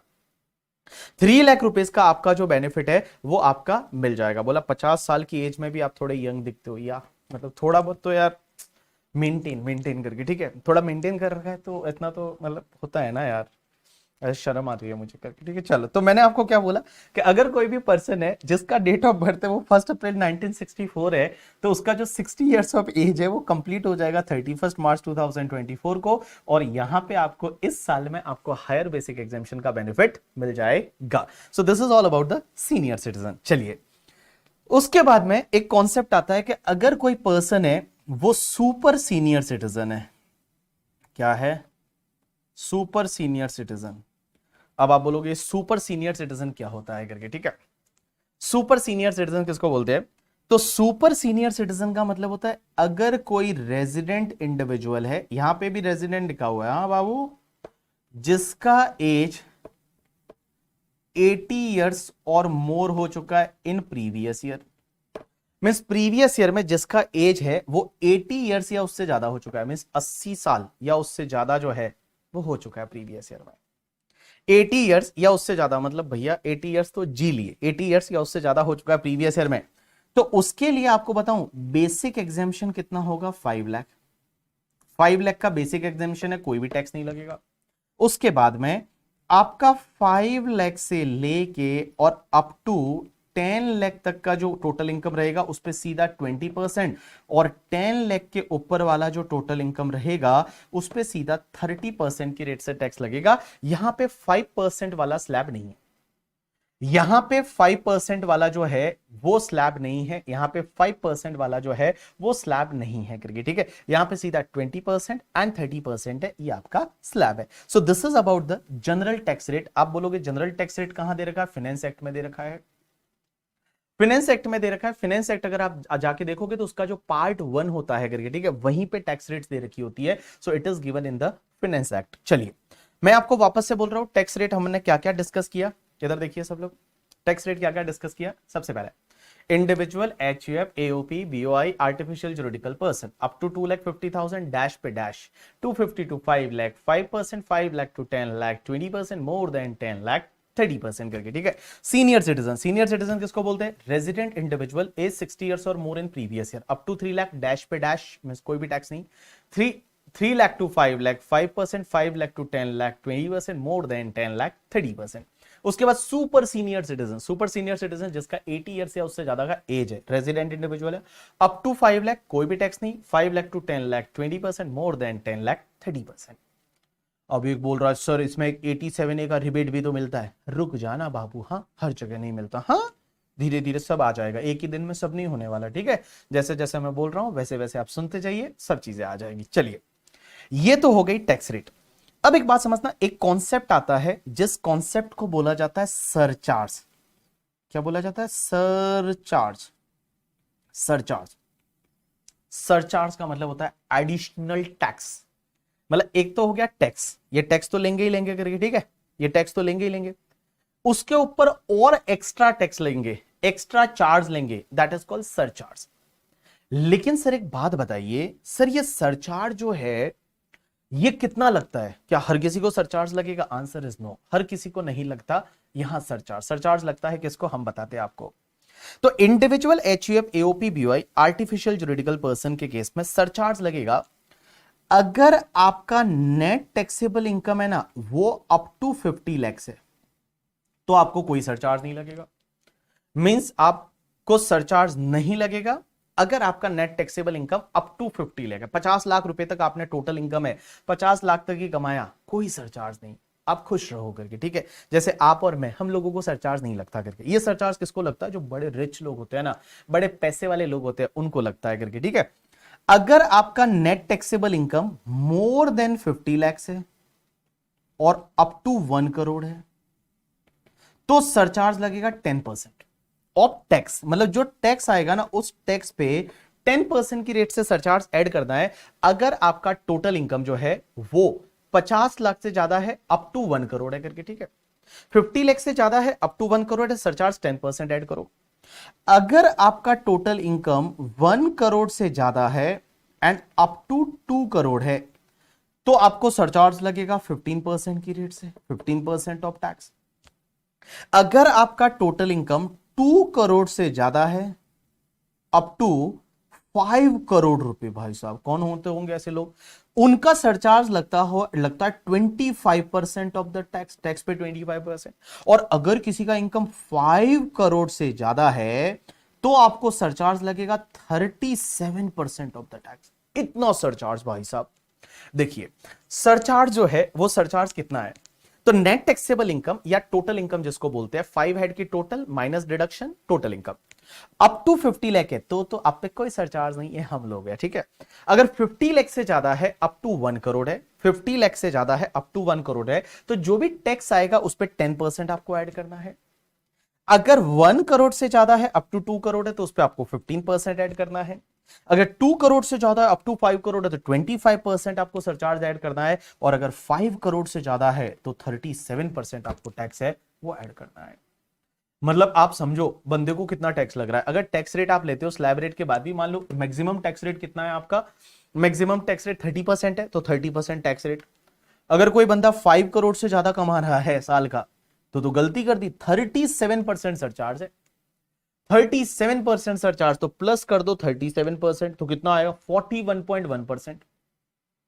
41.1%, 41.1%, और उसमें एक हेल्थ एंड एजुकेशन सेस और लगता है @4%। तो अगर आप इसमें 4% और ऐड कर देते हो तो इट्स कम्स टू 42.744%। 42% आपको टैक्स भरना पड़ेगा। मिस वो अश्नीर ग्रोवर का आपने वीडियो आजकल देखा होगा, जो बहुत ही ज्यादा वायरल था थोड़े दिन पहले। और अश्नीर ग्रोवर बोलता है ये इंडिया का क्या ही टैक्स सिस्टम है करके, ठीक है, ये इंडिया का क्या ही टैक्स सिस्टम है कि जिसमें आपको 42% टैक्स भरना पड़ता है। आप 100 रुपया कमाओ, 42% टैक्स भरना पड़ता है। उसने वो बहुत बड़ी बढ़िया चीज बोली थी करके, ठीक है, कि एक बात बताओ कि 12 महीने का 42% अगर आप निकालोगे तो 5 महीने, कि आप इसको ऐसे काउंट मत करो, आप ऐसे काउंट करो कि आप जितना काम कर रहे हो ना उसमें से आप 5 महीने तो गवर्नमेंट के लिए काम कर रहे हो। मतलब 5 महीने आप सोचिए, आप जो काम कर रहे हो उस काम में 12 महीने आप काम करते हो 12 मंथ, तो 12 मंथ में से 5 मंथ जो काम कर रहे हो वो तो निर्मला सीतारमण जी के कर रहे हो, लिए कर रहे हो, मोदी जी के लिए कर रहे हो, ठीक है, वो तो निर्मला सीतारमण जी मोदी जी के लिए कर रहे हो। इतना जो है वो आपको टैक्स पे करना पड़ेगा, बिकॉज अगर कोई if any person is earning more than 5 crore rupees, he has to pay the surcharge also at the rate 37%। So 37% surcharge, तो इसका मतलब आपकी इफेक्टिव टैक्स रेट 43% हो जाएगी। 43% इफेक्टिव टैक्स रेट, 5 मंथ है वो आप जॉब कर रहे हो सिर्फ गवर्नमेंट के लिए। If you are earning more than 5 crore तो 5 महीना जो है वो आप काम कर रहे हो किसके लिए, हमारी गवर्नमेंट के लिए। वहां अश्नीर ग्रोवर ने बोला कि आप एक काम करिए, टैक्स को कर दीजिए 20%, सबके लिए 20%, जो कमाओ उस पर 20% गवर्नमेंट को दे दो। समझ में आता है करके, ठीक है, इतना ज्यादा ज्यादा कोई टैक्स लेते होंगे क्या। चलिए, खुशी रुक जा बेटा, ठीक है, खुशी रुक जा। हाँ, तो एक बाकी 2 महीने हॉस्पिटल बिल्स के लिए। उसके बाद जो आइटम खरीदो उस पे आपको जीएसटी और भरना है करके, ठीक है, आप समझो टैक्स ही टैक्स है करके, ठीक है। मैं बोलता गवर्नमेंट को टैक्स हमको दे देना चाहिए, इनकम खुद को ले लेनी चाहिए, ज्यादा बेटर है। टैक्स ही टैक्स है, उसके ऊपर कुछ भी खरीदो उस पे जीएसटी पे करो। फिर ये बोलता है आप तो 5 करोड़ से ज्यादा में आते हैं, अरे हम बेसिक एग्जामेशन 2.5 लाख वाले हैं करके, ठीक है। टीचर हमेशा से गरीब हुआ करते थे स्कूलों में, आपने देखा होगा करके, ठीक है। मास्टर जी की इनकम नहीं होती है करके, ठीक है। तुम लोग ऐसे ही होंगे, तुम क्या करते होंगे ना पता, कैलकुलेटर लेते होंगे पहले, और कैलकुलेटर पे सबसे पहले सर की इनकम निकालते होंगे। बोलते होंगे अच्छा एक बच्चे से कितना ले रहे हैं ये, अच्छा एक बच्चे से 14,500 रुपीज। इस बैच में कितने बच्चे हैं, इस बैच में लाइव बैठे हुए वो 700 बच्चे, तो यही हो गए करके, ठीक। अच्छा 700 मल्टीप्लाई किया तो उसमें कुछ आ गया, मतलब पता नहीं कितना आ गया, मैं काउंट ही नहीं होता इतना, तो 1 2 हाँ इतना आ गया। उसके बाद देखेंगे ओ अच्छा ये तो एक ही बैच है, और उसके बाद इवनिंग वाला बैच और है करके, ठीक है, इंग्लिश का, उसको भी मल्टीप्लाई कर दो। उसके बाद में एक काम कर, ये तो फाइनल का सिर्फ वो वाला बैच है जो लाइव है। अब रिकॉर्डेड वाले बच्चे कितने होते होंगे करके, ठीक है, तो रिकॉर्डेड वालों को भी मल्टीप्लाई कर दो। अच्छा ये तो फाइनल का बैच है, इंटर के बैच और आते होंगे, इंटर में तो बच्चे ही बच्चे हैं करके, ठीक है, तो इंटर का बैच और आता होगा, उसको भी मल्टीप्लाई कर दो करके, ठीक है। ये सब चीजें है ना कैलकुलेटर पे होती है, रियल लाइफ में होता नहीं है करके, ठीक है। ये सब कहने के लिए बहुत अच्छा है, एक्चुअल में नहीं होता है। तो मैं आपको बात कर रहा था सरचार्ज की। अब एक बात बताऊं, ये जो सरचार्ज है ना, ये सरचार्ज जो है, ये सरचार्ज आपको टैक्स पे लगेगा करके, जो टैक्स आएगा उस पे आपको ऐड करना है सरचार्ज। सरचार्ज कब लगेगा, 50 लाख तक इनकम है नहीं लगेगा, 50 लाख से 1 करोड़ है 10% ऐड करो, 1 करोड़ से 2 करोड़ है कितना ऐड करोगे 15%, 2 करोड़ से 5 करोड़ है 25%, और 5 करोड़ से ज्यादा है तो 37% है, वो 37% आपको ऐड करना है। अब एक और चीज समझना, 2-3 चीजें जो मैं आपके दिमाग में जो डाउट आ रहा है वो मैं क्लियर करता हूं। पहली चीज तो ये कि सर सरचार्ज क्यों डाला, अगर टैक्स रेट भी तो बढ़ा सकते थे भाई, टैक्स रेट ही बढ़ा देते ना, बेटर होता। Why to include the surcharge, आप एक काम करते ऐसे करते ना कि चलो स्लैब रेट जो तुम्हारा है 10 लाख तक, 10 लाख से 30% है, अब 50 लाख लो, 50 लाख के बाद 35 कर लो, उसके बाद में आप कर लो 37, उसके बाद में आप कर लो 42, जो करना है टैक्स स्लैब रेट ही बढ़ा देते ना, बट स्लैब रेट नहीं बढ़ाया। स्लैब रेट बढ़ाते हैं थोड़ा बुरा लगता है। बुरा क्यों लगता है, इंसान को देख के दिल में ऐसे वो क्या बोलते हैं ना, ऐसे हार्ट अटैक आ जाए करके, ठीक है। अगर वो स्लैब रेट ऐसा देख लेना यहाँ पे कि 43% लिखा हुआ, आप समझो 5 करोड़ के ऊपर यहाँ 43% लिखा हुआ, तो कितना बुरा लगेगा आपको, लगेगा 43% टैक्स करके, बहुत बुरा लगेगा। तो ये लोग जो है वो इनडायरेक्टली जो है लेना चाहते हैं टैक्स, इसके लिए उन्होंने सरचार्ज लगाया। दूसरा एक और इंटरेस्टिंग रीजन ये आता है कि एक बात बताऊं ना, जो इनकम टैक्स तुम्हारी गवर्नमेंट कलेक्ट करती है वो सेंट्रल गवर्नमेंट करती है। सेंट्रल गवर्नमेंट उस इनकम टैक्स में से अपना हिस्सा हर स्टेट गवर्नमेंट को देती है। हर स्टेट गवर्नमेंट को अपना हिस्सा देती है कि भाई जिस स्टेट से जितना इनकम टैक्स आया है उसमें से कुछ पार्ट उस स्टेट का भी राइट है, उस स्टेट को उसमें से देती है, बांटती है, डिस्ट्रीब्यूट करती है, ठीक है। लेकिन सरचार्ज किसी को डिस्ट्रीब्यूट नहीं करती। तो निर्मला सीतारमण जी ने 2019 में ये सरचार्ज बढ़ाया था। ये जो 25% सरचार्ज और 37% सरचार्ज है ना, ये पहले नहीं हुआ करता था। ये जो दोनों सरचार्ज है 25% एंड 37% का सरचार्ज, ये निर्मला सीतारमण जी ने अनाउंस किया था in the month of the सितंबर 2019 में। ये दोनों सरचार्ज और 25% और 37%, जैसे ही बीजेपी का गवर्नमेंट आ गया, बीजेपी इलेक्शन जीत गई, और इलेक्शन जीतने के बाद कौन किसके होते हैं करके, ठीक है, हमारे नेता ऐसे भी कुछ काम करते हैं नहीं, तो इलेक्शन जीतने के बाद भाई साहब अपनी मर्जी है वैसा कर लो। तो जैसे ही इलेक्शन जीत लिया जुलाई अगस्त में आके, और निर्मला सीतारमण जी ने सितंबर के करीब, सितंबर 2019 में ये दोनों सरचार्ज बढ़ा दिए, 25 और 37% सरचार्ज ले गई करके, ठीक है। अब एक बात बताओ, इन निर्मला सीतारमण जी ने सरचार्ज बढ़ाने के पीछे का मेन रीजन ये भी था कि उनको चाहिए कि भाई देखो, इनकम टैक्स जो आता है ना, टैक्स वाला जो पैसा आता है ना, वो हर स्टेट गवर्नमेंट को बांटा जाता है। हर स्टेट गवर्नमेंट का कुछ ड्यू शेयर रहता है कि भाई इतना हम तुमको देंगे, तो बांटा जाता है। बट सरचार्ज का पैसा किसी को नहीं बांटते ये लोग। सेंट्रल गवर्नमेंट जो है वो सरचार्ज का पैसा अपनी जेब में डाल के रखती है और अपने पास ही रखती है, वो किसी को नहीं बांटते। इसके लिए इन्होंने यहां सरचार्ज बढ़ा दिया। अब एक और डाउट आपका ये रहेगा कि सर हमने तो इस बार का जो बजट आया था निर्मला सीतारमण जी वाला, तो निर्मला सीतारमण जी ने यह बोला था कि मैं ये 37% सरचार्ज हटा रही हूं। आपने सुना था कि नहीं सुना, ये बताओ मुझे। आपने सुना था या नहीं सुना? आपने ये इस बार सुना था कि नहीं सुना करके, ठीक है। पहले 15% सरचार्ज हुआ करता था 2019 से पहले। 1 करोड़ के ऊपर कितना भी इनकम हो, 15% वो सरचार्ज, तो इफेक्टिव टैक्स रेट 35% था। आपने ये सुना था कि नहीं सुना इस बार कि निर्मला सीतारमण जी ने बजट में बोला कि मैं आपका 37% का सरचार्ज हटा देती हूं, 37% वाला सरचार्ज नहीं लगेगा। ये सुना था लोगों ने या नहीं सुना, बताओ मुझे। इस बार का बजट आपने देखा होगा, और बजट के बाद इंडिया में सब लोग टैक्स कंसल्टेंट बन जाते हैं। हाँ, टैक्स कंसल्टेंट बन जाते हैं भाई साहब, क्या ही एडवाइजें देते हैं करके, ठीक है। बजट वाले दिन तो गजब लेवल की एडवाइस लोग देते हैं। तो ये सुना था ना कि 37% का सरचार्ज नहीं लगेगा। हाँ, जितने भी लोग हैं वो बोल रहे हैं करके, ठीक है। शीनम बोल रही है, राधा बोल रही है, हर्ष बोल रहा है, संदेश बोल रहा है, सब लोग बोल रहे हैं कि यस सर हमने ऐसा बजट में तो सुना था, लेकिन आप तो बता रहे हो 37% का सरचार्ज लगेगा। लगेगा, लेकिन मैं थोड़े दिनों बाद आपको पढ़ाऊंगा, थोड़े दिनों बाद आपको मैं बताऊंगा कि अगर कोई एसएससी 115 बीएससी ले लेता है, 115 BSc section new taxation regime, अगर आप 115 बीएससी ले लेते हो तो बेटा ये 37 का सरचार्ज नहीं लगेगा। अगर 115 बीएससी लेते हो तो 37% का सरचार्ज नहीं लगेगा, अदरवाइज 37% वाला सरचार्ज लगेगा। अदरवाइज आपको 37% वाला सरचार्ज है वो लगेगा। बट अगर आप 115 बीएससी ले लेते हो, जो आपका ऑल्टरनेटिव टैक्सेशन रिजिम है, मैं आपको थोड़े टाइम के बाद में पढ़ाऊंगा, आज से कम 1 महीने के बाद में, क्योंकि हम पहले पीजीबीपी वगैरह पढ़ेंगे, उसके बाद मैं ऑल्टरनेटिव टैक्सेशन रिजिम में बताऊंगा, क्योंकि उसमें कुछ बेनिफिट्स नहीं मिलते हैं। तो 115 बीएससी अगर आप लेते हो तो आपको 37% का सरचार्ज नहीं लगेगा, अदरवाइज आपको 37% का सरचार्ज लगेगा। तो अब क्या 37% का सरचार्ज है? Answer is yes. अभी आपके लिए 37% का सरचार्ज है। जब हम जनरल टैक्स रेट डिस्कस कर रहे हैं तो आपको 37% का सरचार्ज है करके। चलिए अब एक बात समझिए, पहले आप टैक्स निकालिए, उसमें सरचार्ज ऐड कर दीजिए, उसके बाद ऑलवेज आपको health and education cess add करना है @4%। किसमें? टैक्स प्लस सरचार्ज, उसमें ऐड करना है health and education cess 4%। Always, always का मतलब हर बार आपको ये ऐड करना ही करना है। ऑलवेज 4% की रेट से आपका हेल्थ एंड एजुकेशन सेस रहेगा। अब आप मुझे बोलोगे health and education cess sir क्यों लिया जाता है? देखो, हेल्थ एंड एजुकेशन सेस है ना, सेस कभी भी क्यों लिया जाता है? जिसका यूज स्पेसिफिक होता है।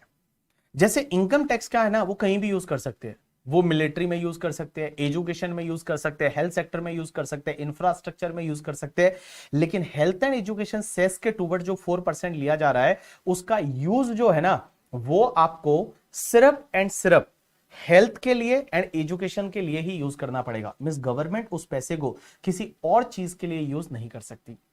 आज से 10 साल पहले एक किसान कल्याण सेस और हुआ करता था, कृषि कल्याण सेस एंड ऑल, तो उसका यूज उसी स्पेसिफिक मोटिव के लिए किया जाता है। तो कोई पर्टिकुलर मोटिव के लिए अगर उनको टैक्स लेना है तो वो लोग सेस लेते हैं, और वो सेस का जो यूज है वो सिर्फ एंड सिर्फ आप क्या करोगे, उस पर्पस के लिए ही यूज करोगे। तो यहां पे हेल्थ एंड एजुकेशन सेस है वो आपका 4% ऑलवेज लिया जाएगा। तो चलिए एक बार के लिए फटाफट जितना पढ़ा उसको एक बार रिवाइज करते हैं, बुक वगैरह में आपको देखने की जरूरत नहीं है। इधर देखिए सब लोग, सबसे पहली चीज मैंने आपको बताया tax rate, general tax rate पढ़ रहे हैं, नॉर्मल टैक्स रेट पढ़ रहे हैं, individual, HUF, AOP, BOI, artificial juridical person up to 2,50,000 dash पे dash 250 to 5 lakh 5%, 5 lakh to 10 lakh 20%, more than 10 lakh 30%।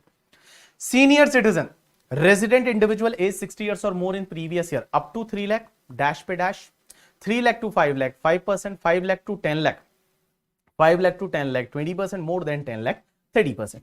Super senior citizen, resident individual, age 80 years or more in previous year up to 5 lakh dash पे dash 5 lakh to 10 lakh 20%, more than 10 lakh 30%. Surcharge लगेगा? Answer is yes लगेगा। लेकिन एक चीज समझना, surcharge अगर आपकी net taxable income, total income 50 lakh तक है तो सरचार्ज नहीं लगेगा। मींस आप और मेरे को खुश हो रहा है, हमको नहीं लगेगा सरचार्ज। 50 लाख से लेके 1 करोड़ है तो 10% सरचार्ज लगेगा। 1 करोड़ से भी ज्यादा है, अप टू आपका 2 करोड़ है तो 15% सरचार्ज लगेगा। 2 करोड़ से 5 करोड़ है तो 25% सरचार्ज लगेगा, और 5 करोड़ से ज्यादा है तो 37% सरचार्ज लगेगा। हेल्थ एंड एजुकेशन से आपको 4% ऐड करना है। अब एक बात बताओ, इधर देखो, मेरी तरफ देखो, मेरी तरफ देखो, मेरी तरफ देखो, मेरी तरफ देखो, मेरी तरफ देखो आप लोग, मैं बोल रहा हूं सरचार्ज कितना लगेगा। नेट टैक्सेबल इनकम 50 से 1 करोड़ है तो 10%, 15%, 25%, 37%। ये जो दोनों सरचार्ज है ना, 25% एंड 37%, ये निर्मला सीतारमण जी ने लाए थे अप्रोक्स सितंबर 2019 में। अब जैसे ही ये सरचार्ज आए ना, ये वाले दोनों ये सरचार्ज आए ना, उसके बाद शेयर मार्केट गिर गया। ये जैसे ही ये दोनों सरचार्ज आए 25% और 37% वाला, शेयर मार्केट डिप हो गया था, गिर गया था। मैं आपको अगर चाहिए तो मेरे पास अगर सेंसेक्स के बारे में अगर हो यहां पे तो मैं आपको इंडेक्स बताता हूं कि सेंसेक्स जो है अभी तो एकदम फायर है करके, ठीक है सेंसेक्स। बट अगर मैं बात करूं 2019 की, तो 2019 की अगर मैं बात करूं तो ये तो 2020 कोविड वाला डिप था, उसके पहले ये वाला डिप 2019 के आसपास सितंबर में एक डिप आया था। ये देखो जून में 40,000 चला गया था शेयर मार्केट, जुलाई में 40,000 था, यहां पे मैं देख रहा हूं ये जुलाई, देखो ये जुलाई में 40,000 था शेयर मार्केट। 5 जुलाई को ये 40,000 के करीब शेयर मार्केट था, 5 जुलाई 2000, ये आपका ये यहां 40,000 था। मई में अच्छा था, ये जून में अच्छा था, ये देखो जून में अच्छा था। बट उसके बाद में आपने देखा 40,000 से एक थोड़ा यहां पे थोड़ा ब्रेकडाउन आता है और शेयर मार्केट नीचे गिर जाता है। अब यार मेरे को यहां से अच्छे से दिख नहीं रहा है वो चीज करके, ये देखिए ना 2019 में 40,000 था, 40,000 से ये गिरते गिरते गिरते गिरते वापस ये 37,000 आया, मतलब 3,000 पॉइंट नीचे गिर गया था। अब एक बात बताऊं, ये नीचे गिरने के पीछे एक रीजन जो है वो ये था 25% एंड 37% सरचार्ज। बिकॉज बहुत सारे लोगों ने बोला यार ये गलत है, 25% 37% सरचार्ज ऐसा कोई होता होगा क्या? तो बहुत सारे जो FII थे, FII फॉरेन इंस्टीट्यूशनल इन्वेस्टर, या जो HNI थे, हाई नेटवर्थ इंडिविजुअल, उन्होंने बोला कि ये गलत है, इंडिया वाले जो है अब ये लूटना चाहते हैं अलग तरीके से, इन्होंने सरचार्ज बढ़ा दिया और ये गलत है, हम शेयर मार्केट से बाहर जाते हैं। तो बहुत सारे लोगों ने उस टाइम पे शेयर मार्केट से एग्जिट लेना चालू किया और शेयर मार्केट में बड़ी सेलिंग आई, और सेलिंग खासकर FIIs की आई, फॉरेन इंस्टीट्यूशनल इन्वेस्टर। और फॉरेन इंस्टीट्यूशनल इन्वेस्टर कंपनी के फॉर्म में नहीं होते थे, वो AOP BOI माने जाते थे। तो बहुत सारे AOP BOI के फॉर्म में होते हैं, HNI है वो इंडिविजुअल होते हैं।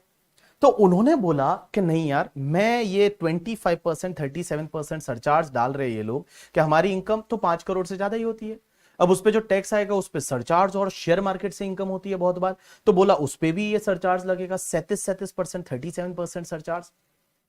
तो एक बात समझना, जब ऐसा होता था हुआ तो लोगों ने मार्केट में शॉर्ट सेलिंग मतलब सेलिंग चालू कर दी, और जिससे शेयर मार्केट थोड़ा नीचे आया, 3,000 पॉइंट के करीब नीचे गिर गया सेंसेक्स उस टाइम पे। तब जैसे ये नीचे गिरा तो निर्मला सीतारमण जी को ऐसा एहसास हो गया कि मैंने जो ये स्टेप लिया है 25% 37% वाले सरचार्ज का, लोग इससे खुश नहीं है। कौन खुश खुश नहीं है? जो HNI लोग है या जो FIIs है वो इससे खुश नहीं है। तो उनको खुश करने के लिए क्या किया जाए? तो उनको खुश करने के लिए निर्मला सीतारमण जी ने उसी टाइम एक अमेंडमेंट किया, और अमेंडमेंट किया कि तुम रुको, थोड़ा रुको, थांबा करके, ठीक है, रुको थोड़ा। और निर्मला सीतारमण जी ने बोला कि अगर आपका इनकम जो है वो इनकम शेयर मार्केट से है, शेयर मार्केट से मतलब या तो long term capital gain 112A वाला इनकम है, क्योंकि long term capital gain 112A वाला होता है, उस पर टैक्स रेट 10% है, ठीक है, या फिर आपका short term capital gain 111A वाला है, या फिर आपका डिविडेंड का इनकम है, डिविडेंड का इनकम है, डिविडेंड जो शेयर्स पे डिविडेंड मिलता है, डिविडेंड का इनकम है। और चौथा इन्होंने लास्ट ईयर ही अमेंडमेंट किया और बोला कि अगर आपका कोई भी लॉन्ग टर्म कैपिटल गेन है 112 वाला, ये चार इनकम ऐसी है जिसको मैं थोड़ी देर के लिए बोलूंगा स्पेशल इनकम, और ये चार इनकम कितनी भी हो, कितना भी हो करके, ठीक है, इन पे जो टैक्स आएगा ना, उस टैक्स पे आपका मैक्सिमम सरचार्ज है वो 15% रहेगा, उससे ज्यादा नहीं रहेगा। ऐसा निर्मला सीतारमण जी ने अमेंडमेंट कर दिया।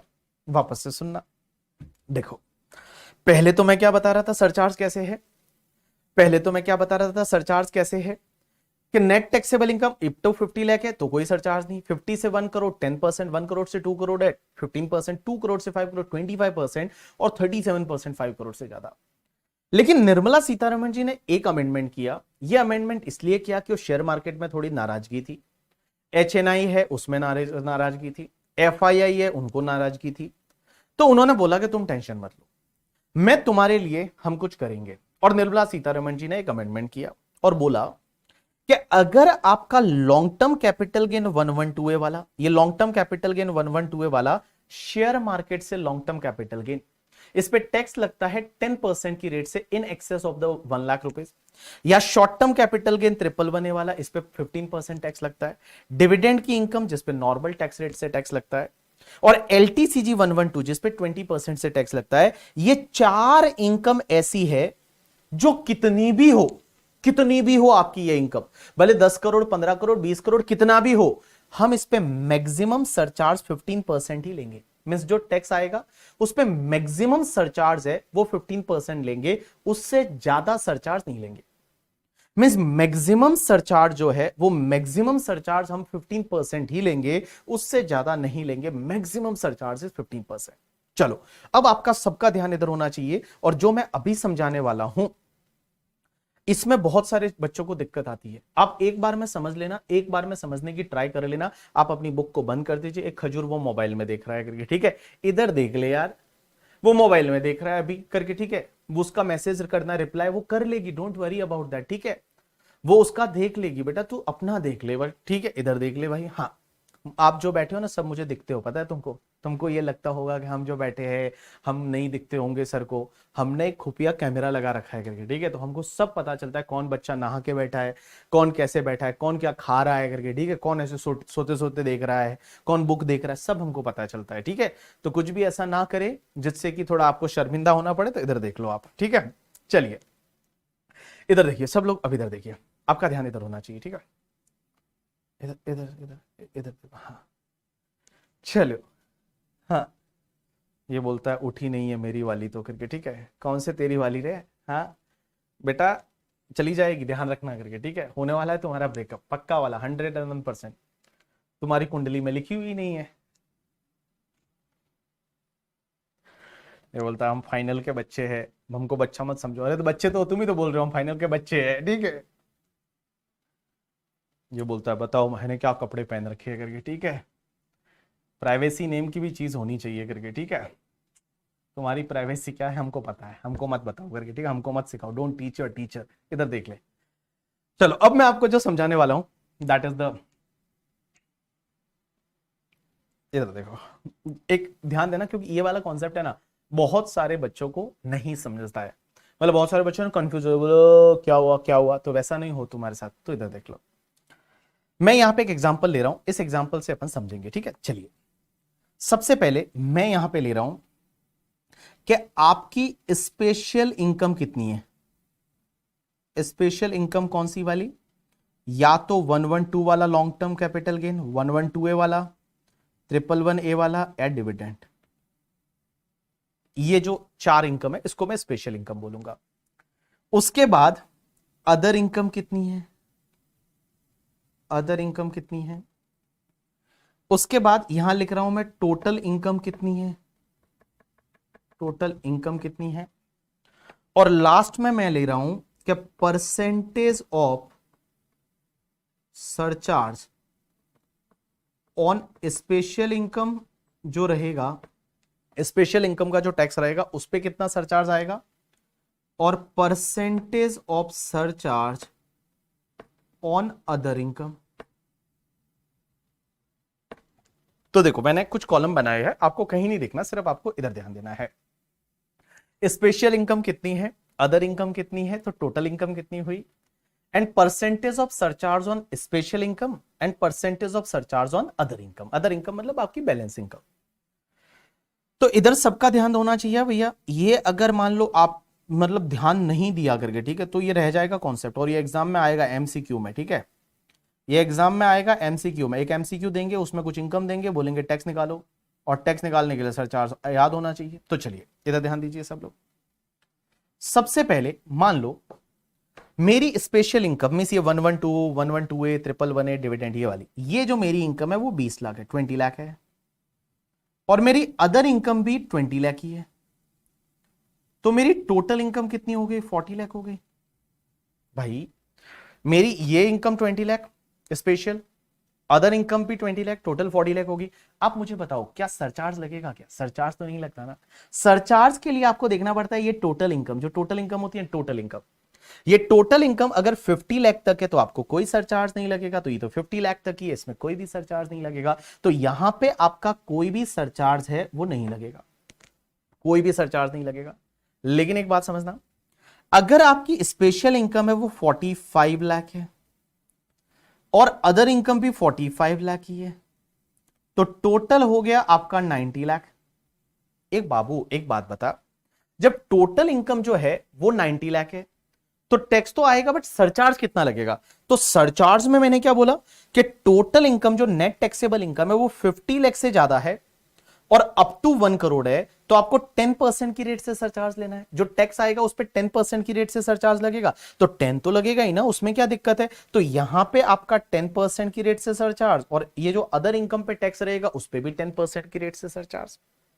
भाई जो आपकी स्पेशल रेट्स की इनकम है इस पे जो टैक्स आएगा उस पे भी 10% की रेट से सरचार्ज, अदर इनकम पे जो टैक्स आएगा उस पे भी 10% की रेट से सरचार्ज, बिकॉज आपकी टोटल इनकम है वो 50 लाख से ज्यादा है बट अप टू 1 करोड़ है, कोई दिक्कत नहीं यहां पे।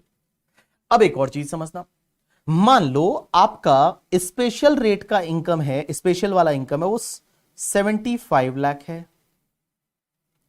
और ये तुम्हारा 85 लाख है, तो टोटल कितना हुआ 75 plus 85, it's comes to the 160, 1 crore 60 lakh.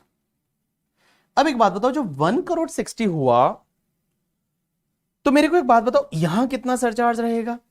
तो यहां सरचार्ज 1 करोड़ 60 लाख है, मींस 1 करोड़ से ज्यादा है, अप टू 2 करोड़ है, तो अब तक तो कोई देखना ही नहीं, तब तक तो 15% सरचार्ज रहेगा, तो 15% लगा लो। तो जो भी टैक्स आएगा उस टैक्स पे आपका जो सरचार्ज है यहां पे 15% और यहां पे भी 15%, मींस जो स्पेशल रेट्स की इनकम होगी उस पे भी 15%, जो नॉर्मल रेट की इनकम रहेगी उस पे भी 15% सरचार्ज ले लो। देखो 2 करोड़ तक आपका इनकम है तब तक कोई दिक्कत ही नहीं है, 2 करोड़ तक आपका इनकम है तब तक कोई दिक्कत ही नहीं है क्योंकि ठीक है, यहां पे कोई दिक्कत नहीं है।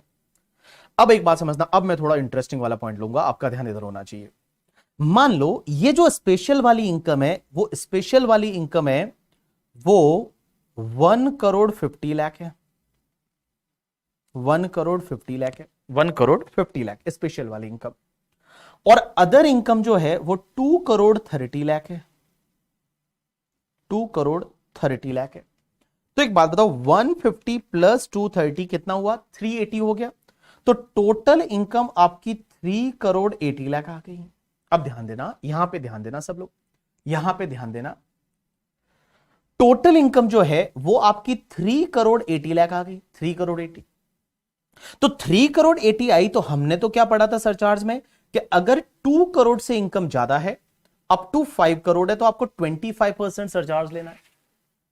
लेकिन फिर मैंने आपको क्या बताया था कि बेटा ये 4 इनकम का टैक्स जो आएगा, ये 4 इनकम कितनी भी हो ये 4 इनकम, इन पे जो टैक्स आएगा उस पे मैक्सिमम सरचार्ज 15% ही रहेगा।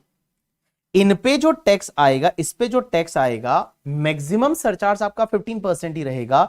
तो इसका मतलब ये हुआ, एक बात बताओ, ये आपकी total income even more than 2 crore है। बट ये स्पेशल रेट वाली जो इनकम है, 4 इनकम, स्पेशल इनकम कौन सी? LTCG 112, LTCG 112A, STCG 111A and dividend. इस पे जो भी टैक्स आएगा ना, उस टैक्स पे आपका जो सरचार्ज है वो मैक्सिमम 15% ही रहेगा। तो बेटा इस पे जो मैक्सिमम सरचार्ज है वो तो स्पेशल रेट्स का इनकम, स्पेशल इनकम जो है उस पे जो टैक्स आएगा उस पे सरचार्ज 15%, इस पे 15%। लेकिन एक बात बताओ, आपकी जो अदर इनकम है, वो अदर इनकम जो है, वो अदर इनकम, एक बात बताओ, यहां टोटल इनकम 2 करोड़ से ज्यादा है। अब आपको यहां पे ये देखना है कि टोटल इनकम 2 करोड़ से ज्यादा है, लेकिन अदर इनकम अपने आप में 2 करोड़ से ज्यादा है। ये जो अदर इनकम है वो तो अपने आप में 2 करोड़ से ज्यादा है।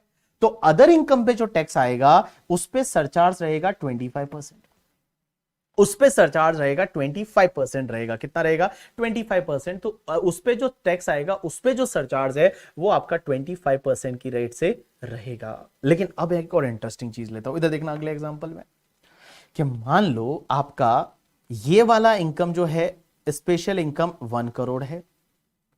ये ध्यान देना, अब 1 करोड़ है, 1 करोड़ ही है, लिखना ही नहीं आता, 1 करोड़ है।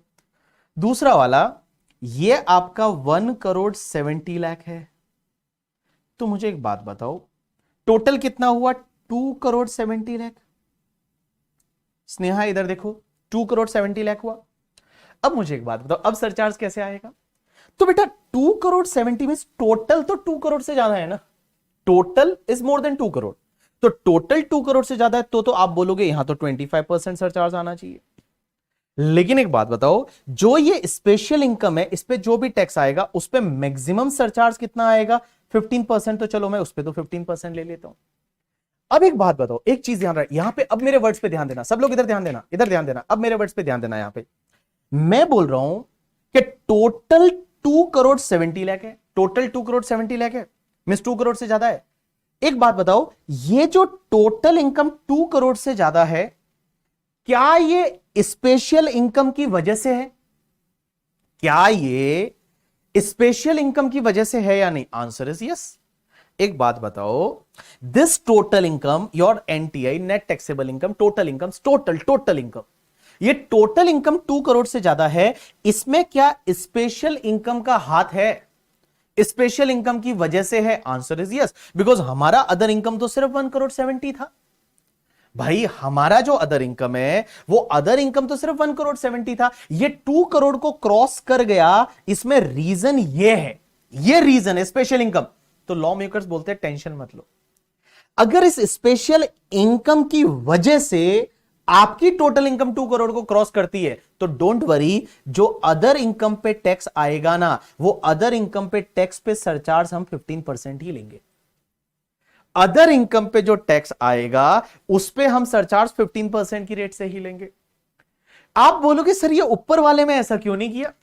भाई एक बात बताओ, ऊपर वाले में आपकी इनकम 2 करोड़ से ज्यादा थी टोटल, बट उसमें ये 2 करोड़ से ज्यादा थी, क्या इसमें रीजन ये स्पेशल इनकम था क्या? नहीं, स्पेशल इनकम नहीं था, क्योंकि आप देखोगे आपकी other income itself was more than 2 crore.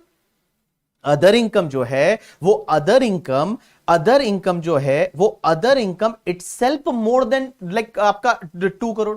तो अदर इनकम अपने आप में 2 करोड़ से ज्यादा था, तो उस पर्टिकुलर केस में आपका 25% सरचार्ज आएगा on the tax on the other income करके। ठीक है, अब एक बात समझिए, कोई बोल रहा है करके कुशल रुक जा करके, अभी तुमको समझ में आएगा करके। ठीक है, अभी कोमल अभी तुमको समझ में आएगा। एक बात बताओ, मैं आपको एक सिंपल सा अभी एक और एग्जांपल लेता हूं, उसके बाद में मैं आपको सिंपल सी चीज बता, एक और एग्जांपल लेता हूं, रुक जाइए, एक और एग्जांपल लेता हूं, एक और एग्जांपल। अनु, कोमल, कुशल, एक चीज समझो, हमेशा आपको देखना तो टोटल इनकम ही है ना। हमेशा जो आपको देखना है वो देखना टोटल इनकम है। देखो वापस से बता रहा हूं, एक बार वापस से, टोटल इनकम 40 लाख है, सरचार्ज ही नहीं। टोटल इनकम 90 है, 10% ले लो सरचार्ज। टोटल इनकम 1 करोड़ 60 है, 15 ले लो। देखो यहां तक कोई दिक्कत नहीं, आपका जो 15% तक सरचार्ज है ना, यहां तक कोई भी दिक्कत नहीं है, यहां तक आपको कोई भी दिक्कत नहीं है। ये जो 15% तक सरचार्ज है वो तो लगेगा लगेगा, कोई दिक्कत नहीं। अब आपको ये देखना है 25% लगेगा या नहीं, 25% है वो लगेगा या नहीं करके, ठीक है, वो समझना है। अब एक और एग्जांपल लेता हूं, आपको इजीली समझेगा। इधर देखो, मेरी तरफ देखो, मेरी तरफ देखो। देखो स्पेशल इनकम है वो, फॉर एन एग्जांपल आपका स्पेशल इनकम है वो 80 लाख है, स्पेशल इनकम है वो 80 लाख है। अदर इनकम जो है वो मान लो आपका 2 करोड़ एंड 10 लाख है। तो टोटल कितना हुआ, 2 करोड़ 90 हो गया। अब एक बात बताओ, आपको हमेशा पहली बार देखना है ना वो टोटल इनकम को देखना है, 2 करोड़ 90। तो 2 करोड़ 90 मतलब आपका 2 करोड़ को क्रॉस कर गया, तो 2 करोड़ को क्रॉस कर गया तो यहां 25% सरचार्ज आ सकता है। अब अपन देखेंगे कि भाई 25% सरचार्ज आना चाहिए, लेकिन स्पेशल इनकम पे जो टैक्स आएगा उस पे मैक्सिमम सरचार्ज कितना लग सकता है, 15%। अब आप यहां पे कंफ्यूज मत होइए कि सर ये तो अपने आप में 1 करोड़ से कम है ना, तो यहां पे तो 10%। अरे खजूर, surcharge depends on your total income ना, total income, total income, total income. Surcharge depends on your total income ना। तो टोटल इनकम तो देखना 1 करोड़ से ज्यादा है ना, तो 15% सरचार्ज तो लगेगा ही लगेगा। अगर ये टोटल इनकम 1 करोड़ से ज्यादा है तो 15% सरचार्ज तो एनी हाउ लगेगा ही लगेगा करके, ठीक है। 25 लगेगा या नहीं वो चेक करना है आपको। स्पेशल इनकम पे 25 नहीं लगेगा, 15%। अब आप देखो अदर इनकम, क्या अदर इनकम जो है ये टोटल इनकम 2 करोड़ से ज्यादा है, क्या ये स्पेशल इनकम की वजह से? नहीं, अदर इनकम भी तो अपने आप में 2 करोड़ से ज्यादा है। तो अदर इनकम जब अपने आप में 2 करोड़ से ज्यादा है तो अदर इनकम पे जो टैक्स आएगा उस पे आपको सरचार्ज कितना लगेगा, 25%। उस पे सरचार्ज जो टैक्स पे कितना लगेगा, 25%, because other income itself is more than 2 crore ना। ऊपर वाले में क्या था, ये देखिए 2 करोड़ से ज्यादा था, स्पेशल इनकम पे कितना, 15%, but other income was not more than 2 crore. इसका ऐसे आप इसको समझ सकते हो कि ये अगर 2 करोड़ से ज्यादा है और इसमें क्या किसका हाथ है, क्या इसमें स्पेशल इनकम का हाथ है? आंसर इज यस, इसकी वजह से ये 2 करोड़ से ज्यादा था, अदरवाइज तो वो 170 ही था। तो कोई बात नहीं, इस पे आपका 15% की रेट से सरचार्ज आएगा। लेकिन यहां other income itself is more than 2 crore, तो अदर इनकम पे टैक्स पे आपका 25% की रेट से सरचार्ज आएगा। एक सिंपल सी चीज बताऊं अब आपको, जैसा जैसा मैं बोल रहा हूं वैसा आप ध्यान देना करके, ठीक है। जैसा जैसा मैं बोल रहा हूं वैसा आप ध्यान देना। देखो पहले टोटल इनकम याद रखो, total income means everything total, total total means total. Total income up to 50 lakh है ना, तो कोई सरचार्ज नहीं ऐड करना। 50 लाख से 1 करोड़ है, 10% ऐड कर दो, आपको देखना ही नहीं है स्पेशल है नॉन स्पेशल है, कुछ देखना ही नहीं है। दूसरा, अगर मान लो टोटल इनकम 1 करोड़ से ज्यादा है, अप टू 2 करोड़ है, स्पेशल नॉन स्पेशल कुछ देखना ही नहीं, 15% सरचार्ज ऐड करो। अब आपका टोटल इनकम जो 2 करोड़ से ज्यादा है ना, तब आपको देखना है, टोटल इनकम 2 करोड़ से ज्यादा है तब आपको देखना है, आपको देखना है स्पेशल इनकम पे जो टैक्स आएगा उस पे मैक्सिमम सरचार्ज 15%। अब आपको अदर इनकम देखनी है, अदर इनकम, अदर इनकम देखनी है। अदर इनकम क्या अपने आप में 2 करोड़ से ज्यादा है? अगर अदर इनकम अपने आप में 2 करोड़ से ज्यादा है तो उस पे 25% सरचार्ज। बट अदर इनकम जो है वो अपने आप में 2 करोड़ से ज्यादा नहीं है, तो उस पे जो टैक्स आएगा उस पे 15% की रेट से आपको सरचार्ज लेना है। एक और एग्जांपल लेता हूं, इधर ध्यान दीजिए, ध्यान दीजिए, ध्यान दीजिए, सब लोग ध्यान दीजिए, कुछ मत लिखिए, सब लिखा हुआ है, इधर ध्यान दीजिए। मान लो आपकी स्पेशल इनकम जो है, मींस वही सब, स्पेशल इनकम जो है वो है आपकी 3 crore rupees, special income 3 crore. आपकी जो नॉर्मल इनकम है करके, ठीक है, नॉर्मल इनकम मींस जो बाकी वाली इनकम है वो है आपकी 4 करोड़। टोटल इनकम हो गई 7 करोड़, 7 करोड़। अब आप मुझे क्या बोलेंगे, टोटल इनकम है वो 7 करोड़ है, तो टोटल इनकम जब 7 करोड़ है तो आप तो बोलेंगे 25% सरचार्ज लगना चाहिए। टोटल इनकम 7 करोड़ है, 25 नहीं 37%, क्योंकि आपका टोटल इनकम 5 करोड़ से ज्यादा है तो 37% सरचार्ज आना चाहिए। लेकिन एक बात बताओ, आपकी जो स्पेशल इनकम है इस पे मैक्सिमम सरचार्ज कितना आएगा, 15%। अब आप देखिए कि यहां टोटल इनकम 7 करोड़ है, अदर इनकम क्या अपने आप में 5 करोड़ से ज्यादा है क्या? नहीं, अदर इनकम तो 4 करोड़ है, 2 करोड़ से ज्यादा है, आंसर इज यस। तो अदर इनकम पे जो टैक्स आएगा उस पे सरचार्ज आएगा 25%। अदर इनकम पे जो अदर इनकम जो है उस पे जो टैक्स आएगा उस पे सरचार्ज आएगा 25% करके। बट अगर मान लो इस एग्जांपल में ये आपका 3 करोड़ है और ये आपका 6 करोड़ होता, तो आपका टोटल कितना हुआ? 9 करोड़ हुआ। अब एक बात बताओ, 9 करोड़ है, 5 करोड़ से ज्यादा है। अब एक बात बताओ, स्पेशल इनकम पे मैक्सिमम सरचार्ज कितना हो सकता है? 15%। अदर इनकम जो है क्या वो अपने आप में 5 करोड़ से ज्यादा है? Answer is yes. तो यहां पे आपका 37% सरचार्ज आता। अदर इनकम पे जो टैक्स आता, अदर इनकम पे जो टैक्स आता उस पे आपका मैक्सिमम सरचार्ज, यहां पे जो सरचार्ज है अदर इनकम, क्या अदर इनकम अपने आप में 5 करोड़ से ज्यादा है? Answer is yes. तो यहां पे आपका सरचार्ज है वो 37% आता। अब लास्ट एग्जांपल एक और ले रहा हूं। मान लो स्पेशल इनकम आपका 3 करोड़ है, स्पेशल इनकम आपका 3 करोड़ है, अदर इनकम सिर्फ 10 लाख है। तो मुझे बताइए 3 करोड़ और 10 लाख हुआ, 3 करोड़ और 10। अब एक बात समझिए, स्पेशल इनकम, टोटल इनकम आपकी 2 करोड़ से ज्यादा हो गई तो सरचार्ज 25% आ सकता है, बट स्पेशल इनकम पे मैक्सिमम सरचार्ज 15% आएगा। अदर इनकम जो है, अब एक बात बताओ, आप बोलोगे अदर इनकम तो 10 लाख ही है, तो अदर इनकम पे तो सरचार्ज आना ही नहीं चाहिए। ऐसा नहीं है बाबू, एक बात बता, टोटल इनकम 1 करोड़ से तो ज्यादा है ना, तो 15% सरचार्ज तो आना ही चाहिए ना। अगर तुम्हारा टोटल इनकम है, वो टोटल इनकम जब 1 करोड़ से ज्यादा है तो 15% सरचार्ज तो आएगा ही आएगा ना। तो यहां पे अदर इनकम पे जो टैक्स आएगा उस पे आपका सरचार्ज है वो आपका 15% की रेट से रहेगा। तो अब आपको मैं बताऊं, आप इसको ऐसे याद रख सकते हैं, जैसा जैसा मैं बोल रहा हूं उस पर आप ध्यान देना। देखो बड़ा सिंपल है, surcharge depends on your total income. Total income up to 50 lakh है, कोई सरचार्ज नहीं है। 50 लाख से लेके और आपका 1 करोड़ तक है, 50 लाख से लेके 1 करोड़ तक है तो आपका सरचार्ज रहेगा 50 लाख से 1 करोड़ है तो 10%, 1 करोड़ से 2 करोड़ है 15%, 2 करोड़ से ज्यादा है अप टू 5 करोड़ है 25% और 5 करोड़ से ज्यादा है 37%। लेकिन यहां पे आप एक चीज ध्यान रखेंगे, ये 4 तरह की इनकम ऐसी है, 4 तरह की इनकम ऐसी है, एलटीसीजी 112 है, एसटीसीजी 111 है, डिविडेंड एंड एलटीसीजी 112, इन पे मैक्सिमम सरचार्ज 15% हो सकता है। अब एक बात समझिए, मैंने बुक में कैसे दे रखा है, तो आपके पास ये बुक रहेगा, आप यहां से इसको रीड करना चालू करेंगे, ये वाला पार्ट भी रीड करेंगे। मैंने इसको बहुत ही इजी लैंग्वेज में यहां समझा रखा है और इसके बाद में मैंने ये एग्जाम्पल दे रखा है जो बहुत ही इजी लैंग्वेज में है, वो मैंने एग्जाम्पल दे रखा है। मैं आपको केसेस वापस यहां दे रखे, आप इसको वापस रीड करेंगे। आपको नहीं समझता, मैं हूं ना, मैं ब्रेक दे रहा हूं, ब्रेक में ब्रेक नहीं होगा, ब्रेक है वो आपका रीडिंग ब्रेक होगा। तो देखिए कैसे आपको समझना, देखो आपको देखना है total income, total income up to 50 lakh करके, ठीक है, कोई सरचार्ज नहीं। Total income means including special income है। Total income more than 50 lakh up to 1 crore है, 10% ऑन टैक्स ले लीजिए। Total income more than 1 crore up to 2 crore, 15% on tax ले लीजिए। यहां तक सब एकदम नॉर्मल है, यहां तक एकदम नॉर्मल है। पॉइंट जो है वो फोर्थ वाला है जो इंटरेस्टिंग है कि total income more then 2 crore है एंड इसमें आपकी स्पेशल इनकम भी जुड़ी हुई है, स्पेशल इनकम भी जुड़ी हुई है, टोटल इनकम 2 करोड़ को क्रॉस कर जाती है, तो स्पेशल इनकम के टैक्स पे 15% सरचार्ज लीजिए। अब आप देखिए रिमेनिंग टोटल इनकम कितना है, जो रिमेनिंग टोटल इनकम है, जो बाकी वाला टोटल इनकम है, वो बाकी वाला टोटल इनकम स्पेशल इनकम को हटा के क्या वो 2 करोड़ तक ही है। तो रिमेनिंग टोटल इनकम अगर अप टू 2 करोड़ है तो उस पर आप 15% की रेट से सरचार्ज लीजिए।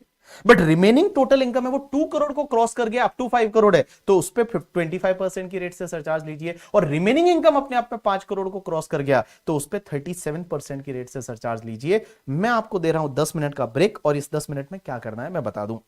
10 मिनट में एक तो आपको पेज नंबर 1 पे यहां से आप पढ़ना चालू करेंगे जहां टैक्स रेट फॉर असेसमेंट या 24 25 दे रखी है, यहां से पढ़ेंगे। ये एग्जांपल जो केसेस वाला जो मैं यहां समझा रहा था वैसे ही मैंने बना के दिया, ये पढ़ेंगे आप।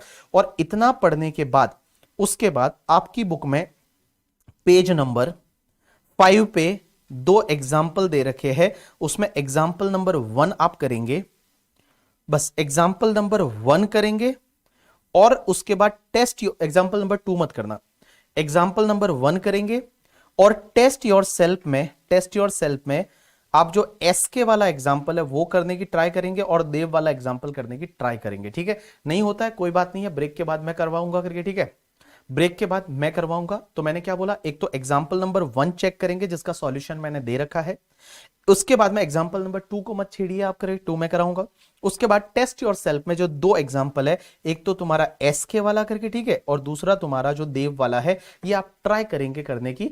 होता है तो ठीक है, नहीं होता है तो कोई बात नहीं, मैं ब्रेक के बाद वापस आ रहा हूं, ब्रेक के बाद मिलेंगे। बट एटलीस्ट आपको ये रीड तो करना ही है। यहां तक इस टेबल को आप ढंग से रीड करिए, आपको सब चीजें समझ में आ जाएगी। तो ये टेबल तक आप रीड करिए और एग्जाम्पल नंबर 1 कर लीजिए, भले वो टेस्ट योर सेल्फ बाद में कर लेंगे, अभी चलेगा। चलिए आप 10 मिनट का ब्रेक लीजिए, 10 मिनट के बाद हम मिलते हैं अगले कॉन्सेप्ट के साथ, और ये वाला पहले कंप्लीट करेंगे। लॉ में ये कैसे लिखा है, फाइनेंस एक्ट में लिखा हुआ है, आप जाके आज एक बार फाइनेंस एक्ट देखिए। खाना नहीं खाए क्या, नहीं खाना खाने की जरूरत नहीं है बेटा करके, ठीक है। क्वेश्चन है ये खा लो करके बहुत है। चलो ब्रेक लीजिए 10 मिनट का।